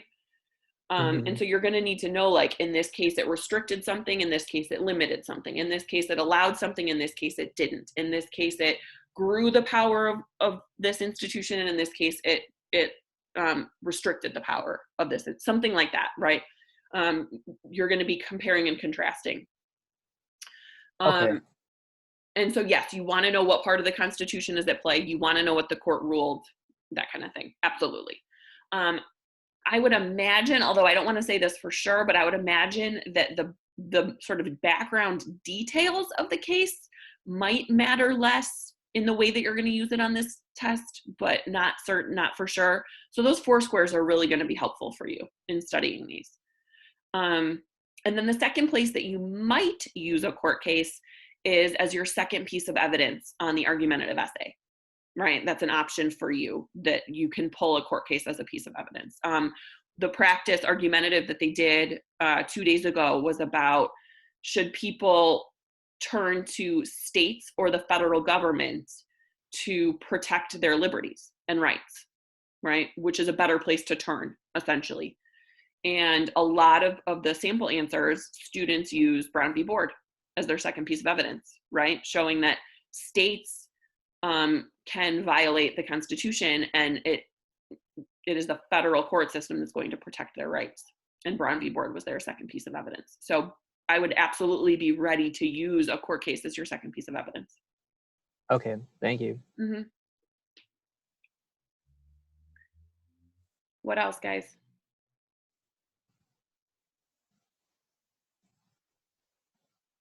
All right, let's look at some vocab. So this is civil liberties. I'll go to civil rights on the next slide.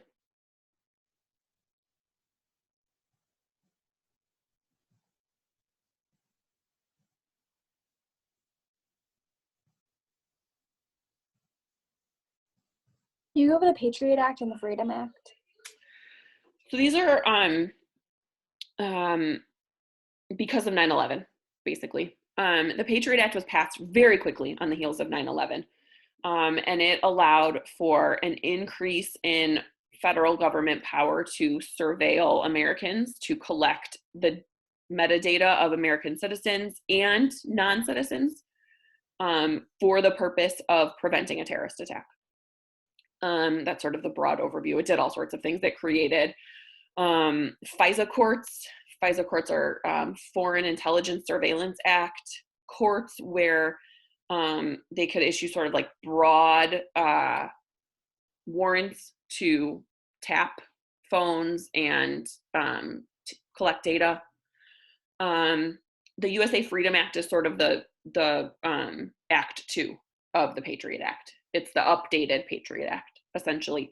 And so how this comes into play with civil liberties is really the Fourth Amendment, because anytime they're collecting your data or tapping your phone or reading your email or whatever it is that they're doing, listening to your phone calls, et cetera, joining an AP government Zoom session, anytime they're doing that, they are conducting a search, right? And so is that a legal search? Do they have a warrant? Do they have probable cause? Do they have any of those things that are required for a legal search to be conducted under the Fourth Amendment come into play, even though it's not a physical search, right? They're not like patting you down or taking something out of your car trunk, but nonetheless, it's a search. And so that's where that comes into play. What else? Can you, oh, sorry. I've interrupted you 30 times. You can go. Could you explain the disruption test and the exclusionary rule? Yeah. So disruption test comes from Tinker v. Des Moines, right? So this is the case with the students who wore the armbands to school to protest the Vietnam War, and they were suspended because they refused to take off their armbands. And the court sided with the students, with the Tinkers, because them wearing those armbands was considered symbolic speech, so it was protected by the First Amendment. And then the question is, all right, like, what's the difference then between speech in school and speech out of school, right? And the difference is that not all speech is allowed in school. There is a lower standard, right?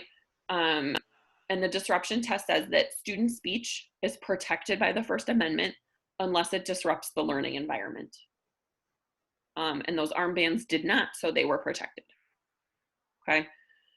And then you asked about exclusionary rule, right? Yes. So the exclusionary rule is a Fourth Amendment idea. This says, so one of the questions with the Fourth Amendment is, it says like, right, no unreasonable search and seizure. Well, what's unreasonable? And what happens if there is one, right?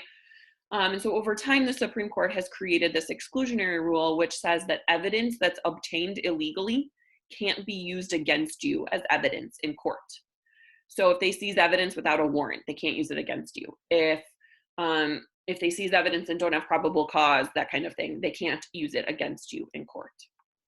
That's the exclusionary rule.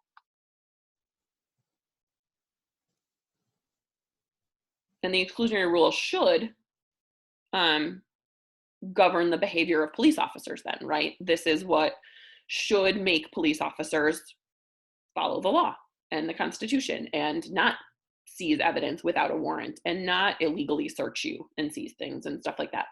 That's the idea. Because if they do that, then they can't use that evidence against you. So that's not in their best interest. Could you explain what informa and like what however you pronounce? It's like the second to last word. Informa pauperis. Yeah. So that relates to one of the essential court cases, Gideon versus Wainwright. So Gideon was that like poor scumbag from Florida. Remember him? And he was like constantly like petty crime, right? Like he never killed anybody, but he was just, you know. And he was really poor and he wanted to appeal his case to the Supreme Court, but he couldn't afford to pay the fee that you have to pay, which isn't big, but he was poor. So he filed informa pauperis. Pauper is a poor person. And so when you file informa pauperis, you're asking the court to waive the fee.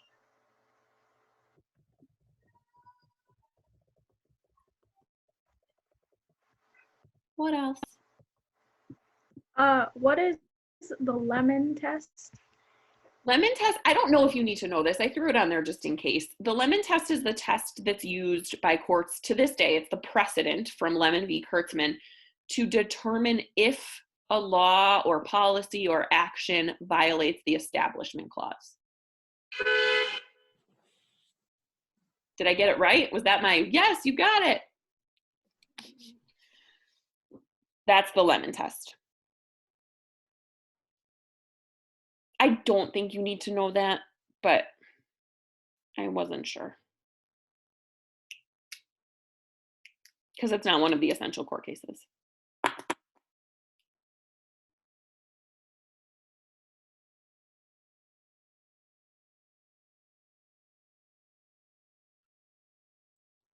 What else, guys? Can you define selective incorporation? So selective incorporation is the process of the Supreme Court, court case by court case, amendment by amendment, ruling that amendments in the Bill of Rights apply to the states based on the 14th Amendment due process clause. Okay. So the due process clause of the 14th Amendment says that states cannot deny you your liberty without your liberty and your freedom without due process, right? Without due process of law. They can't deny you those things that are essential to liberty without due process. And so what the court ruled then is, well, if the states can't deny you things that are essential to liberty without due process, then they can't deny you your freedom of speech. They can't deny you your freedom to exercise your religion. They can't deny you a lawyer. They can't deny you, they can't illegally search you, right? They can't deny you those rights. And so therefore, those amendments have to be applied to the states because of the due process clause.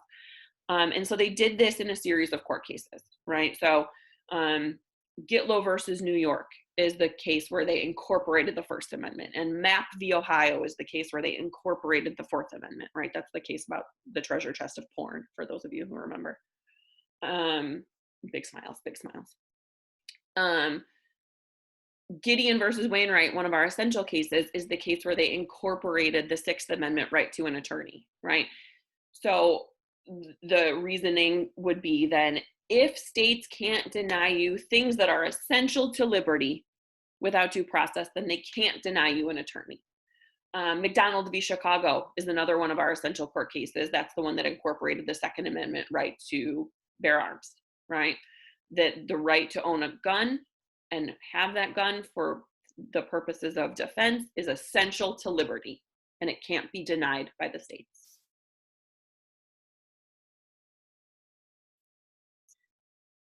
Could you explain the difference between procedural due process and substantive?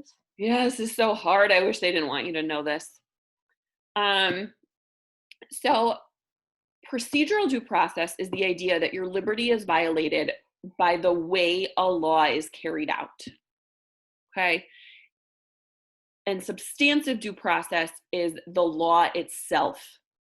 The substance of the law violates the Constitution, right? And you can see how those two things might be different, right? So, for example, if the state of Illinois was giving people who couldn't afford attorneys, the state of Illinois provides attorneys, right, because of Gideon. But what if the attorneys they were providing were awful, incompetent, negligent, didn't show up, didn't do their job, right, did a terrible job defending you in court? Technically, Illinois is following the law, right? Illinois has a law in place that that there's a public defender system and you get an attorney if you can't afford one. So they're not violating substantive due process because their law, the law on the books, is constitutional. But the way that they're carrying out that law by providing incompetent, negligent attorneys violates procedural due process. Does that make sense?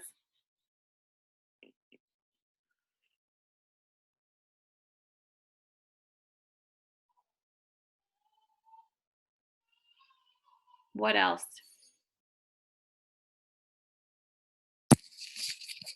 Can you explain collection of metadata? Yeah, that goes back to the Patriot Act and the Freedom Act. That's one of the things that was made a lot easier by those two laws. It made it a lot easier for the federal government to collect our data for the purposes of preventing terrorism. And so that's where you bring in those potential Fourth Amendment issues. So your metadata is stuff on your phone, stuff in your email, things like that. What is libel? Libel. So libel is like written slander. It's printing something that you know is not true when you print it with the intent to do harm, essentially, is how it's defined by our court system. It's really, really hard for a newspaper or magazine or whatever to be convicted of libel. They can really print almost anything they want because it's really hard to prove that they intended to harm. It's just another part of like free press and free speech is where that comes into play, First Amendment stuff. But if something is deemed to be libel, it is not protected by the First Amendment. Same with obscene speech. If something is deemed obscene, it is not protected by the First Amendment.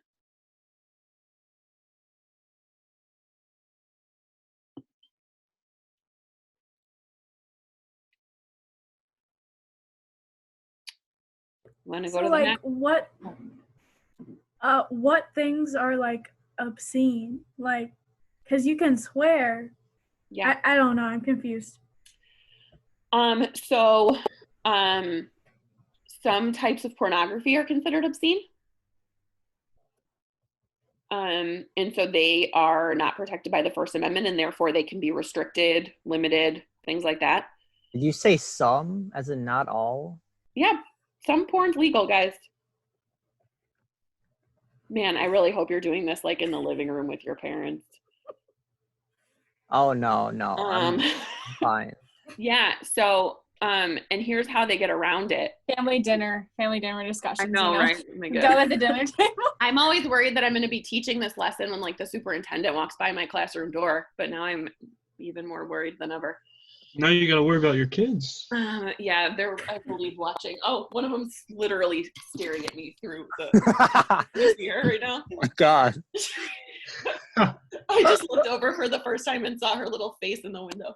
Hi, Rose. Yeah. I don't know how long she's been staring at me. She's 2 and she doesn't know what the word Oh my God. Okay, so the court case here is Miller versus California. And the ruling established what we call the Miller test, which is the test to determine if something is considered obscene.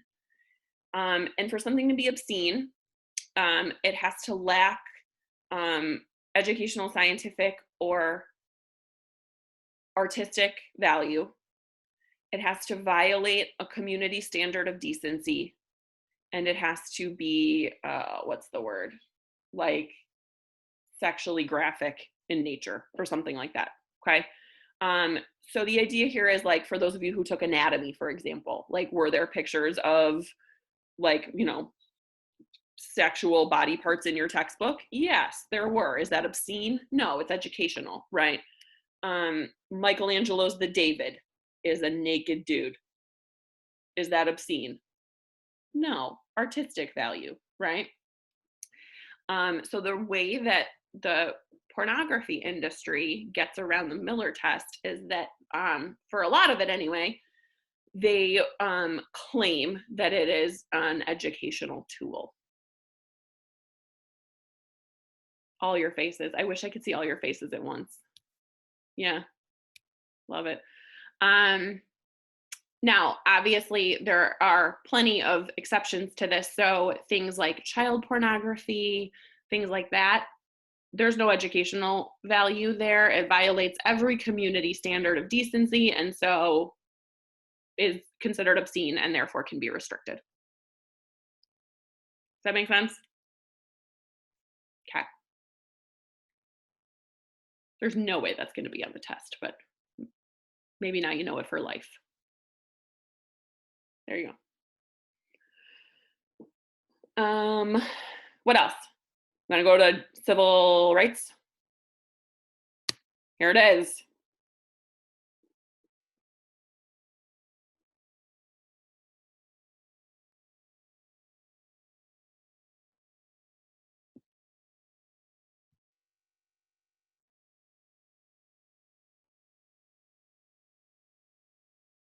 What's Swan versus Charlotte Mecklenburg? That's the court case that came on the heels of, well, not on the heels of, decades after Brown v. Board, that was claiming that despite Brown v. Board and despite all of these laws about not having segregated schools, there were still segregated schools. And it was because of neighborhoods, right? All the white kids live here, all the black kids live here, and so we still had segregated schools. And so the Supreme Court ruled in Swan that the presence of segregated schools means that there is an intent to segregate, and that there needed to be a remedy to that problem. And the remedy is listed under it is busing, right? Take kids, remember this, take some kids, put them on a bus, send them there, and then bam, the schools are integrated. What's Regents of California versus Bakke? That's the case about the quota system in college admissions. Oh, is that is that pretty recent? Or like 70s? Oh, okay. I want to say 70s, maybe 80s. That's the case where, so Bakke is a white guy who applied to medical school. Oh, yeah, I remember this. Remember this? Yeah, and he was denied even though he was as qualified or more qualified than minority applicants who were accepted. And so that's when the court struck down the quota system as violating the Equal Protection Clause, but they upheld affirmative action.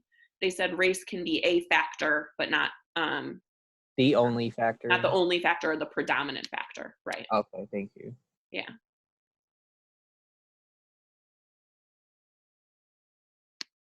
Whoa, sorry. I don't know what I did. Woo! Guys, what just happened? Sorry. There we go. We're back. Chat.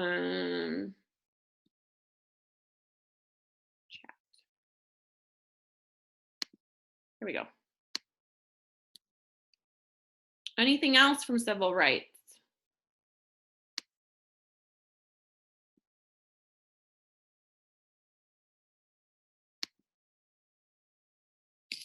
Can you go over Title IX? Title IX, yeah. Title IX of the Educational Amendment is an Educational something act. This is what required equal funding for male and female academic programs and male and female athletic programs. So this is an example of piece of civil rights legislation, this time with gender. It had an incredibly positive impact on female athletic participation and on female educational attainment. So it worked, essentially, is the short story of Title IX.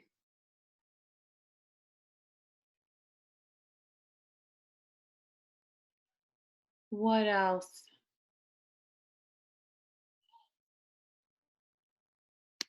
So did we go over the scrutiny stuff yet? Either No. of those? Okay, so I know like there's constricted, heightened, they're different like qualifications, correct? Yes. Strict scrutiny is for race and heightened scrutiny is for sex. Right. So if a law makes a distinction on the basis of race, it has to be subject to strict scrutiny, which is the highest level of scrutiny. So what this means is that sometimes laws just make distinctions on the basis of race, and it's okay, but those instances are rare, right? So affirmative action, at least in this moment, is an example of a time when a law makes a distinction on the basis of race, and it's okay. Affirmative action is designed to be, it sort of makes a positive distinction, right? And so it passed strict scrutiny. Heightened scrutiny is sort of one notch down, and that's what's used when laws make distinctions on the basis of sex. And so they just didn't give laws that do that as high a level of scrutiny as race, I think because of different histories of discrimination on race versus sex. Right. And so was strict scrutiny involved in one of the gerrymandering? Did they talk about in one of those gerrymandering cases? Because race can't be the only factor, right? Race can be a factor in drawing congressional districts, but not the only factor. Correct. Okay, so that would be subject to like a gerrymandering that was like thought to be racially motivated. Would that be like that would be subject to strict scrutiny? Absolutely. Got it. Okay. Yep. Thank you. Yep.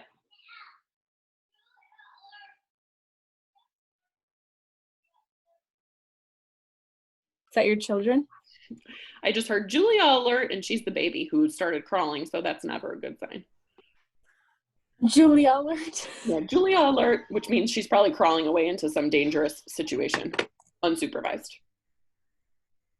Things are going great, guys. How much longer is your daughter e-learning? Like 3. How much longer are you guys e-learning? Oh, you were seniors. We're done. You're done. Like 3 weeks. She always goes a week past us. So like what, 3 weeks or something? 2 weeks, something like that. Got it. Yeah. Go ahead. Sorry. What do we have to know about the Equal Pay Act? Because isn't that like not a thing? No, you're thinking of the Equal Rights Amendment. The Equal Pay Act is the thing, but equal pay is not a thing. Maybe that's what you mean. Yeah. The Equal Pay Act exists. It is a law. It just isn't. I struggle to even say that it's like not enforceable, right? I think it was flawed from the get-go. But the Equal Pay Act does require that men and women are paid the same for the same job. Now, this is a law that I believe is well enforced in the federal government. So those civil servants we talk about in the federal bureaucracy, for example, they are, men and women are paid the same, right? There's not a pay gap there. But what we do know is that there is a pretty significant pay gap nationwide for men and women. And that pay gap increases dramatically when you look at just minority women and what they're paid.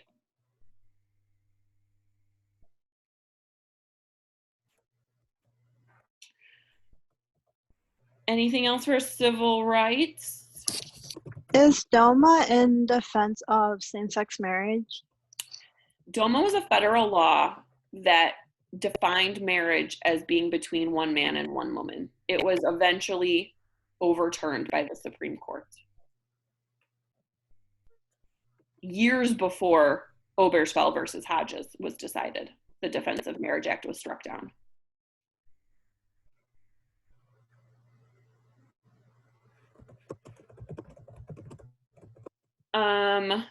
All right. I just want to one more time stress the importance of verbs on the concept application FRQ. Okay. You will see two verbs, describe and explain. Describe, paint a picture and give details. Explain is making a connection. So here's an example. Describe an action the president could take if she does not support a bill that is working its way through Congress. Here's a possible description. If the president does not like a bill, she could threaten to veto the bill unless certain changes are made to her liking. Congress is almost always unable to override a presidential veto because the 2/3 threshold is so high. So Congress would have incentive to make some changes to avoid a presidential veto. That's a great describe, right? You should always, I mean, 2 sentences is about right. You don't necessarily ever need to go more than that, depending on your writing style, right? If you write shorter sentences, maybe, but in general, 2-ish sentences. Or here's another describe. If the president does not like the bill, he could hold a press conference and discuss why he doesn't like the bill. The president's ability to use the bully pulpit to influence Congress and the American people could lead to Congress choosing to make changes to the bill to reflect the president's wishes. You're describing here, but you're not necessarily making a connection. That'll come next, right? Explain, you're going to have to use a because statement, okay? So let's say we're talking about threatening to veto. Then explain how the action taken by the president could be affected by public opinion.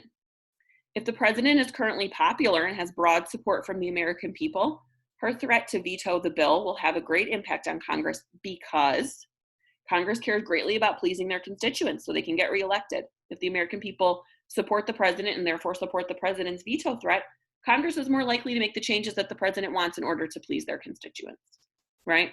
Or conversely, if the president is unpopular, Congress will be more likely to have the votes to pass a veto override. This is because members of the president's own party might be willing to vote against the president to override her veto if the president is deeply unpopular.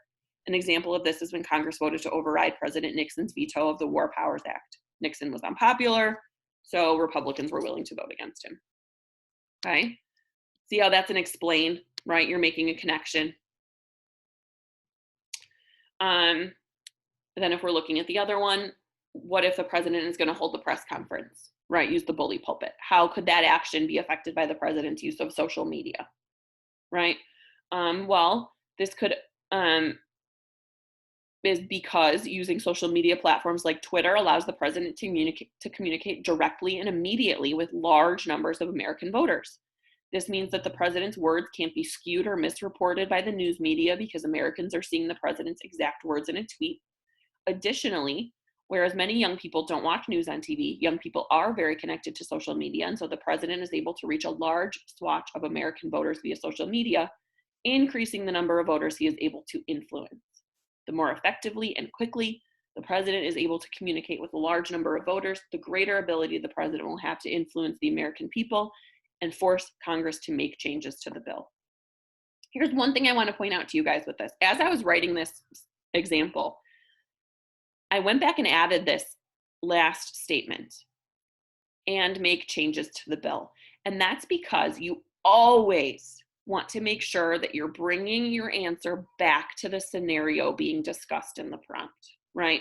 If I had just ended it here, greater ability the president will have to influence the American people, that doesn't explain how it will help the president get those changes made, right?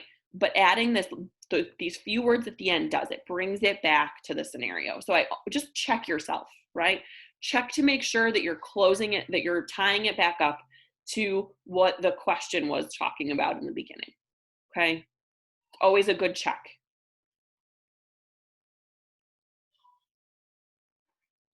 Questions about these examples I just showed you? I just want you to always be thinking about those verbs.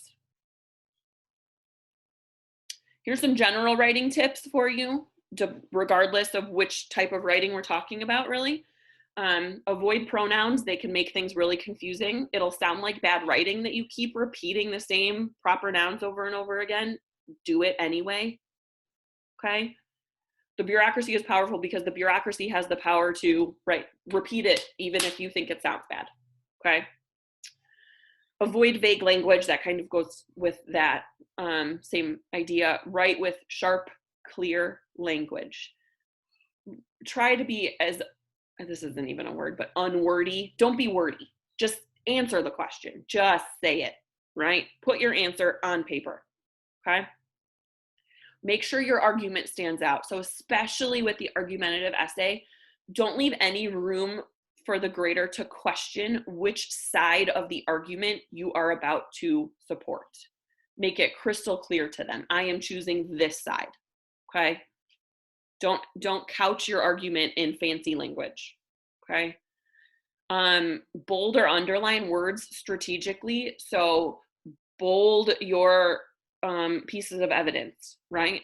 Bold your because statement, things like that. Leave spaces between task verbs. So A is going to ask you to describe and explain. So do your describe, hit return, do your explain, right? Make it really easy for you and the grader to watch your organization as you write. Use words like because, therefore, and thus to show that you're about to make a connection, okay, in your explains. And then, like I was saying before, always refer back to the scenario. If you don't refer to the scenario in your writing for the concept application, you're not going to get credit. So, questions about what I just said on this screen? Just some things to think about. Okay, so with me, everybody.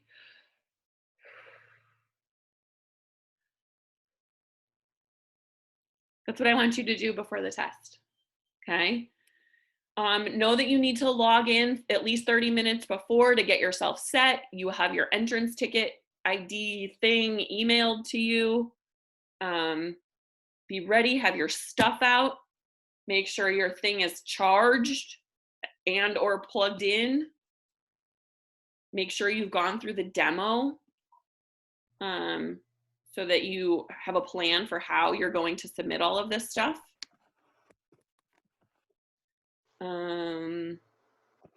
Bring it back so I can see your faces one more time. There we go.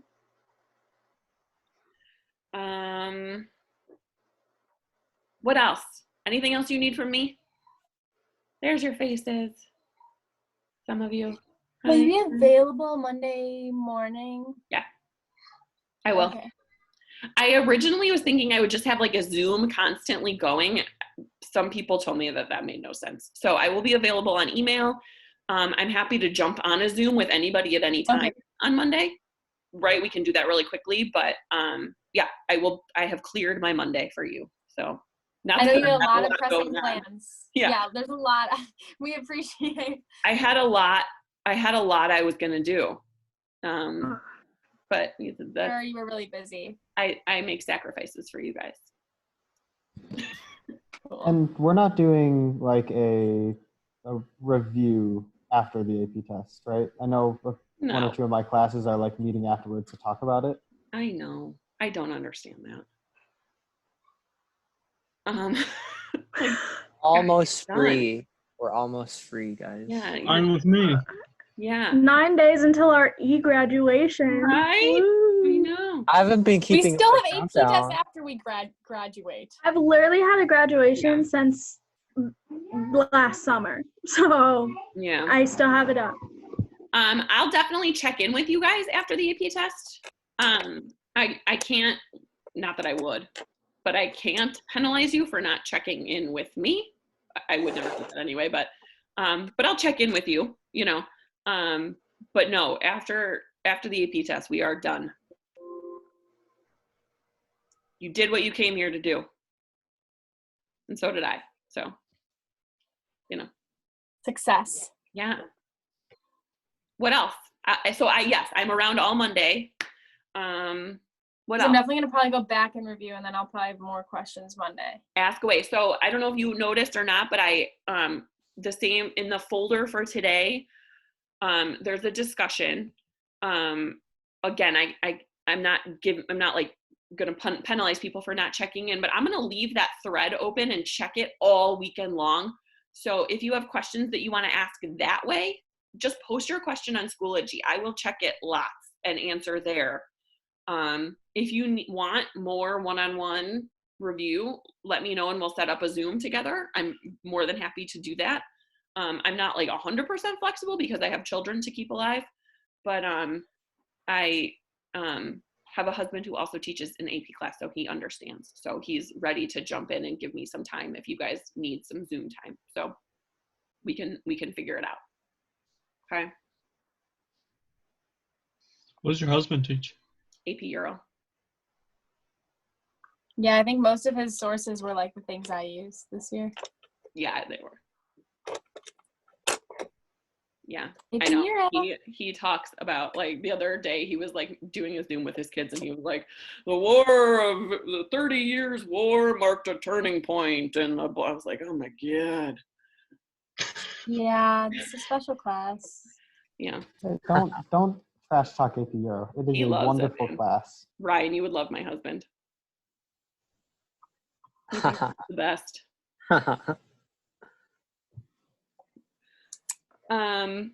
Anything else that I can do for you? Miss Hammond. Mm-hmm. So I have a question. When you went over the concept application FRQ, I wasn't able to join the Zoom. So can you just go over that real quick?